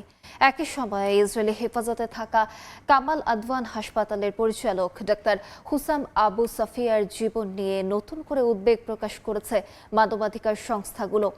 এরই মধ্যে জেরুজালেমে নতুন বসতি সম্প্রসারণের ঘোষণা ইসরায়েলি প্রধানমন্ত্রীর। বিশ্লেষকরা মনে করছেন, বসতি সম্প্রসারণের নীতি 2 রাষ্ট্রভিত্তিক সমাধানের সম্ভাবনাকে আরও জটিল করে তুলছে। যুদ্ধবিরতি সত্ত্বেও রক্তপাত থামছে না গাজায়। স্থানীয় সময় রোববার সন্ধ্যায় গাজা সিটির কেন্দ্রস্থল আসামের জংশনের কাছে বেসামরিক নাগরিকদের লক্ষ্য করে ড্রোন হামলা চালায় ইসরায়েলি বাহিনী। এতে বেশ কয়েকজন হতাহত হন। যুদ্ধবিধ্বস্ত গাজায় বেসামরিক মানুষের নিরাপত্তা নিয়ে আবারও উদ্বেগ তৈরি করেছে এমন হামলায়। অব্যাহত রয়েছে উত্তর ও মধ্য গাজার বিভিন্ন এলাকায় ইসরায়েলের সামরিক অভিযান। এদিকে ইসরায়েলের কারাগারে আটক থাকা কামাল আদওয়ান হাসপাতালের পরিচালক ডাক্তার হুসাম আবু সাফিয়ার শারীরিক অবস্থা নিয়ে গুরুতর উদ্বেগ প্রকাশ করেছে ফিজিশিয়ান ফর হিউম্যান রাইটস। সংস্থাটির আইনজীবী সাম্প্রতিক কারাগার পরিদর্শনের পর জানান, আবু সাফিয়ার শরীরে নির্যাতনের চিহ্ন, মাথা ও ঘাড়ে গুরুতর আঘাত, শ্বাসকষ্ট এবং বারবার অজ্ঞান হয়ে পড়ার মতো লক্ষণ দেখা গেছে। চিকিৎসক সংগঠনটির দাবি, বিচার ছাড়াই আটক থাকা আবু সাফিয়ার আশঙ্কা কারাগারেই তার মৃত্যু হতে পারে। এ ঘটনায় স্বাধীন তদন্ত ও আন্তর্জাতিক হস্তক্ষেপের আহ্বান জানানো হয়। অন্যদিকে জেরুজালেমের উত্তরাঞ্চলের আতারুত এলাকায় একটি হেরিটেজ সেন্টারের উদ্বোধনীতে ইসরায়েলি প্রধানমন্ত্রী বিনিয়ামিন নেতানিয়াহু বলেন, জেরুজালেমের অখণ্ডতা নিশ্চিত করতে নতুন বসতি, অবকাঠামো ও অর্থনৈতিক উন্নয়ন এগিয়ে নেওয়া হচ্ছে। তবে ফিলিস্তিনিরা পূর্ব জেরুজালেমকে তাদের ভবিষ্যৎ রাষ্ট্রের রাজধানী হিসেবে দাবি করছে। আন্তর্জাতিক সম্প্রদায়ও পূর্ব জেরুজালেম ও পশ্চিম তীরের বসতিগুলোকে আন্তর্জাতিক আইনের দৃষ্টিতে অবৈধ দখলকৃত অঞ্চলে নির্মিত বলে বিবেচনা করে। বিশ্লেষকদের মতে, নতুন বসতি সম্প্রসারণের এই নীতি 2 রাষ্ট্রভিত্তিক সমাধানের সম্ভাবনাকে আরও সংকুচিত করছে। বরকতুল্লাহ, সময় সংবাদ। তীব্র তাপপ্রবাহের মধ্যে ইউরোপ জুড়ে ভয়াবহ রূপ নিয়েছে দাবানল। গ্রিস, ফ্রান্স, স্পেন ও পর্তুগালে হাজার হাজার হেক্টর বনভূমি পুড়ে গেছে। ধ্বংস হয়েছে ঘরবাড়ি ও শিল্প কারখানা। কোথাও কোথাও স্থানীয় বাসিন্দারাও দমকল বাহিনীর সঙ্গে আগুন নেভানোর চেষ্টা করছেন। জলবায়ু পরিবর্তনের প্রভাবে ইউরোপে দাবানলের ঝুঁকি আরও বাড়তে পারে বলে সতর্ক করছেন বিশেষজ্ঞরা। গ্রিসের দ্বিতীয় বৃহত্তম শহর থাসালোনিকির উত্তরাঞ্চলে শুরু হওয়া দাবানল নিয়ন্ত্রণে হিমশিম খাচ্ছে কর্তৃপক্ষ।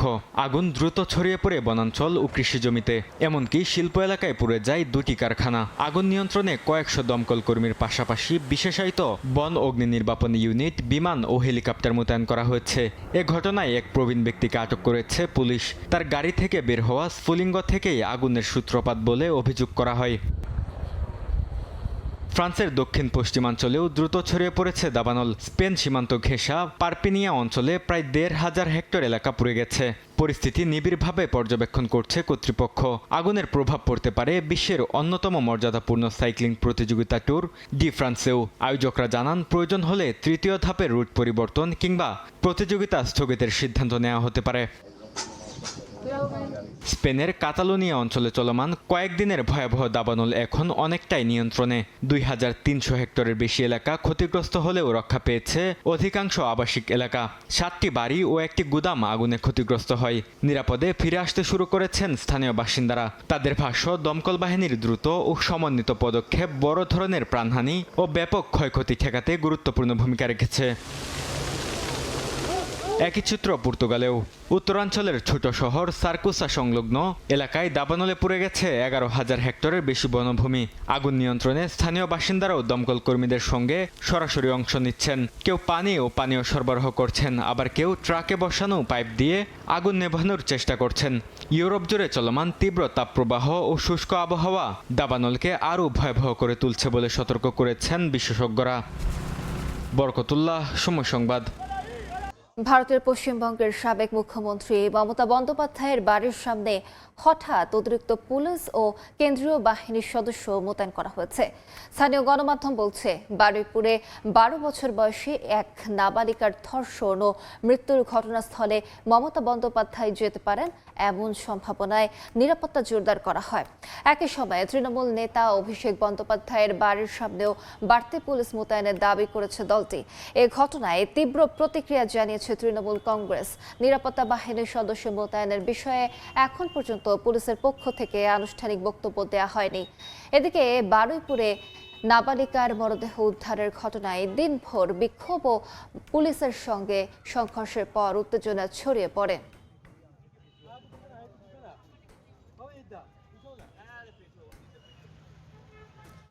ফিনল্যান্ডে ফুড ডেলিভারি কোম্পানির নতুন নিয়মের ঘোষণায় মিশ্র প্রতিক্রিয়া দেখা দিয়েছে বাংলাদেশি শিক্ষার্থীদের মধ্যে।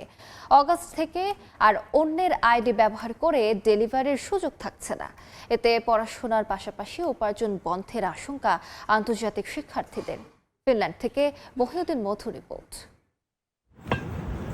ফিনল্যান্ডে সর্ববৃহৎ ফুড ডেলিভারি প্রতিষ্ঠান ওল্ট কুরিয়ার পার্টনার অ্যাকাউন্ট দিয়ে যে কেউ করতে পারেন ডেলিভারির কাজ। কাজের পরিমাণ, শহর, সময় এবং চাহিদার উপর নির্ভর করে কোনো কোনো শিক্ষার্থী মাসে আয় করে থাকেন কয়েকশো থেকে কয়েক হাজার ইউরো। পড়াশোনার পাশাপাশি নিজের খরচ চালানো কিংবা দেশে অর্থ পাঠানোর ক্ষেত্রেও এই আয়ের উপর নির্ভরশীল অনেকেই। বেশিরভাগেরই নিজের নামে ওল্টের অ্যাকাউন্ট না পেয়ে পরিচিত কারো অ্যাকাউন্ট ব্যবহার করে ডেলিভারি করতেন। বিনিময়ে মাসিক নির্দিষ্ট অর্থের অনেকটাই চলে যায় আইডির মালিকের কাছে। ফলে প্রকৃত পরিশ্রম করলেও পুরো অর্থ হাতে পেতেন না কাজ করা ব্যক্তি। এখন যারা নতুন আসবে তারা যদি এই আইডিটা না পায়, তাহলে সেক্ষেত্রে তাদের আসলে জীবিকা নির্বাহ করা একটু কঠিন হয়ে যাবে, কারণ নতুন যারা স্টুডেন্ট তারা এসে একটা সমস্যায় পড়বে। আগস্ট থেকে শুরু হচ্ছে নতুন নিয়ম, যা কার্যকর হলে এই সাবস্টিটিউট ব্যবস্থার অবসান ঘটবে। অর্থাৎ যার নামে অ্যাকাউন্ট কেবল তিনি ডেলিভারির কাজ করতে পারবেন। এমন সিদ্ধান্তে সবচেয়ে বেশি উদ্বিগ্ন আন্তর্জাতিক শিক্ষার্থীরা। তাদের অনেকেরই এখনও ওল্টের নিজস্ব অ্যাকাউন্ট নেই। তবে বিষয়টির ইতিবাচক দিকও দেখছেন কেউ কেউ। এটা তো মানে একটা বিরাট একটা ইম্প্যাক্ট পড়বে, কারণ হচ্ছে অনেকে এখন চিন্তা করা শুরু করছে যে আসলে ওরা কি করবে এখন, কারণ এখানে কিন্তু মোটামুটি একটা জব ক্রাইসিস, সেটা সবাই জানে। তারা 20 থেকে 40% টাকা কেটে নিত, এটা এক ধরনের শোষণ। এখন এই সিন্ডিকেটটি বন্ধ হয়ে যাবে এবং দীর্ঘদিন যারা আইডির জন্য অপেক্ষা করতেছিল তারা হয়তো বা এখন আইডি পাবে। ফিনল্যান্ডে জীবনযাত্রার ব্যয় তুলনামূলক বেশি। বাসা ভাড়া, খাবার, পরিবহন এবং অন্যান্য খরচ সামলাতে পার্ট টাইম আয়ের বিকল্প নেই খুব একটা। তাই ওল্টে কাজের সুযোগ না থাকলে নতুন শিক্ষার্থীদের আর্থিক চাপ আরও বাড়তে পারে। ফুড ডেলিভারি কোম্পানি ওল্টের নতুন সিদ্ধান্ত ভাবিয়ে তুলেছে ফিনল্যান্ডের আন্তর্জাতিক শিক্ষার্থীদের। বাংলাদেশ থেকে যেসব শিক্ষার্থীরা নতুন করে ফিনল্যান্ডে আসবেন তাদের ভাবতে হবে প্রাথমিক উপার্জনের পথ নিয়ে। মহিউদ্দিন মধু, সময় সংবাদ, ফিনল্যান্ড। বিশ্বকাপ মিশন শেষে দেশে ফিরে বীরোচিত সংবর্ধনায় সিক্ত নবাগত কেপ ভার্দে ফুটবল দল। রাজধানী প্রাইয়াতে বিমান অবতরণের পর সাধারণ জনগণ ঢাকঢোল পিটিয়ে ভোজিনিয়াদের স্বাগত জানান। রাস্তায় দেশটির পতাকা, প্রিয় দলের জার্সি পরে উচ্ছ্বাস প্রকাশ করেন তারা। প্রথমবার বিশ্বকাপের মতো সবচেয়ে বড় আসরে আটলান্টিকের বাসিন্দা কেপ ভার্দে। গ্রুপ পর্ব সহ 4 ম্যাচের কোনোটিতেই জয় না পেলেও হার কেবল একটিতে, তাও আবার রাউন্ড অফ 32 নকআউট পর্বে ভোজিনিয়াদের স্বপ্নের তারকা লিওনেল মেসির আর্জেন্টিনার বিপক্ষে। বিশ্বকাপ মিশন শেষ, তবে তাদের যাত্রাটা কেবল শুরু। সৌদি আরব, উরুগুয়ে ও স্পেনের বিপক্ষে পারফরমেন্স, বিশেষ করে গোলরক্ষক ভোজিনহার দুর্ভেদ্য দুর্গ ভাঙতে না পারার গল্প বহুদিন মনে রাখবে মানুষ। আর্জেন্টিনার কাছে 3-2 গোলে বিদায় নিয়েও তারা গর্বিত। রাজধানী প্রাইয়ায় অবতরণের পর দলকে বীরোচিত সংবর্ধনা দেওয়া হয়। কেপ ভার্দে ফুটবল ফেডারেশনের আয়োজিত এই অনুষ্ঠানে হাজারো সমর্থক অংশ নিয়ে ঐতিহাসিক এই দলের প্রতি শ্রদ্ধা জানান। দলের দেশে ফেরার দিনটি ছিল কেপ ভার্দের স্বাধীনতা দিবস, যা প্রতি বছর 5 জুলাই উদযাপিত হয়। ফলে সংবর্ধনাটি আরও বিশেষ তাৎপর্য পায়। দলের আগমনের আগে ফেডারেশনের সমর্থকদের জাতীয় দলের নীল জার্সি পরে এবং দেশের পতাকা হাতে নিয়ে রাজধানীর শোভাযাত্রায় অংশ নেয়। নেলসন ম্যান্ডেলা আন্তর্জাতিক বিমানবন্দর থেকে শুরু হওয়া শোভাযাত্রাটি প্রাইয়া শহরের ঐতিহ্যবাহী লেম ফেরেইয়া, ফাজেন্ডা, ভিলা নোভা, আচাদা দে সান্তো আন্তেনিও, প্রাইনহা, কেব্রা কানেলা এলাকাগুলো অতিক্রম করে। পুরো শহর জুড়ে এটি পরিণত হয় এক বিশাল গণ উৎসবে। এই সংবর্ধনা প্রমাণ করে এবারের বিশ্বকাপ অভিযানে দেশটির ফুটবল ইতিহাসে কতটা গভীর ছাপ রেখে গেছে। একই সঙ্গে ব্লু শার্টসদের এই প্রজন্মকে কেপ ভার্দের ফুটবল ইতিহাসের অন্যতম প্রজন্ম হিসেবে প্রতিষ্ঠিত করেছে। আগামী 4 বছর পর 24তম আসরের জন্য নতুন রূপে আরও আগ্রাসী হয়ে ফেরার স্বপ্ন কেপ ভার্দের। আব্দুল্লাহ শাফি, সময় সংবাদ। এ পর্যায়ে শীর্ষ সংবাদগুলো জানিয়ে দিচ্ছে আরেকবার।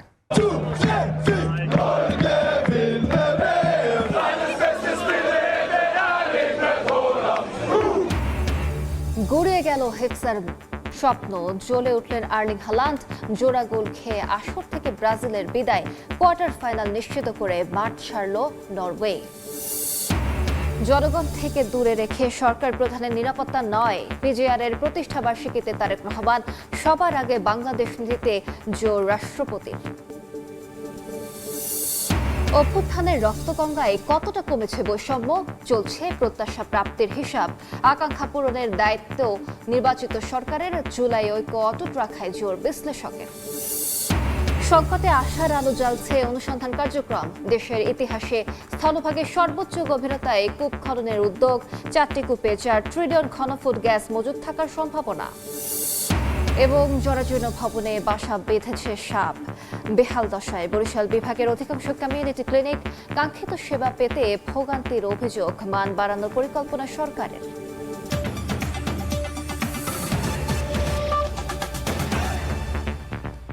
এই ছিল ভোরের সময়। দর্শক, বিশ্বকাপ ফুটবলের মহাযজ্ঞ সরাসরি সম্প্রচার করছে সময় টেলিভিশন। দেখতে চোখ রাখুন সময়ের পর্দায়। এরপর সকালের সময় নিয়ে সঙ্গে থাকবেন মেজবাহুল আলিফ। ধন্যবাদ আলিশা। সকালের সময় নিয়ে আসছি কিছুক্ষণ পর, সঙ্গেই থাকুন সময়ের।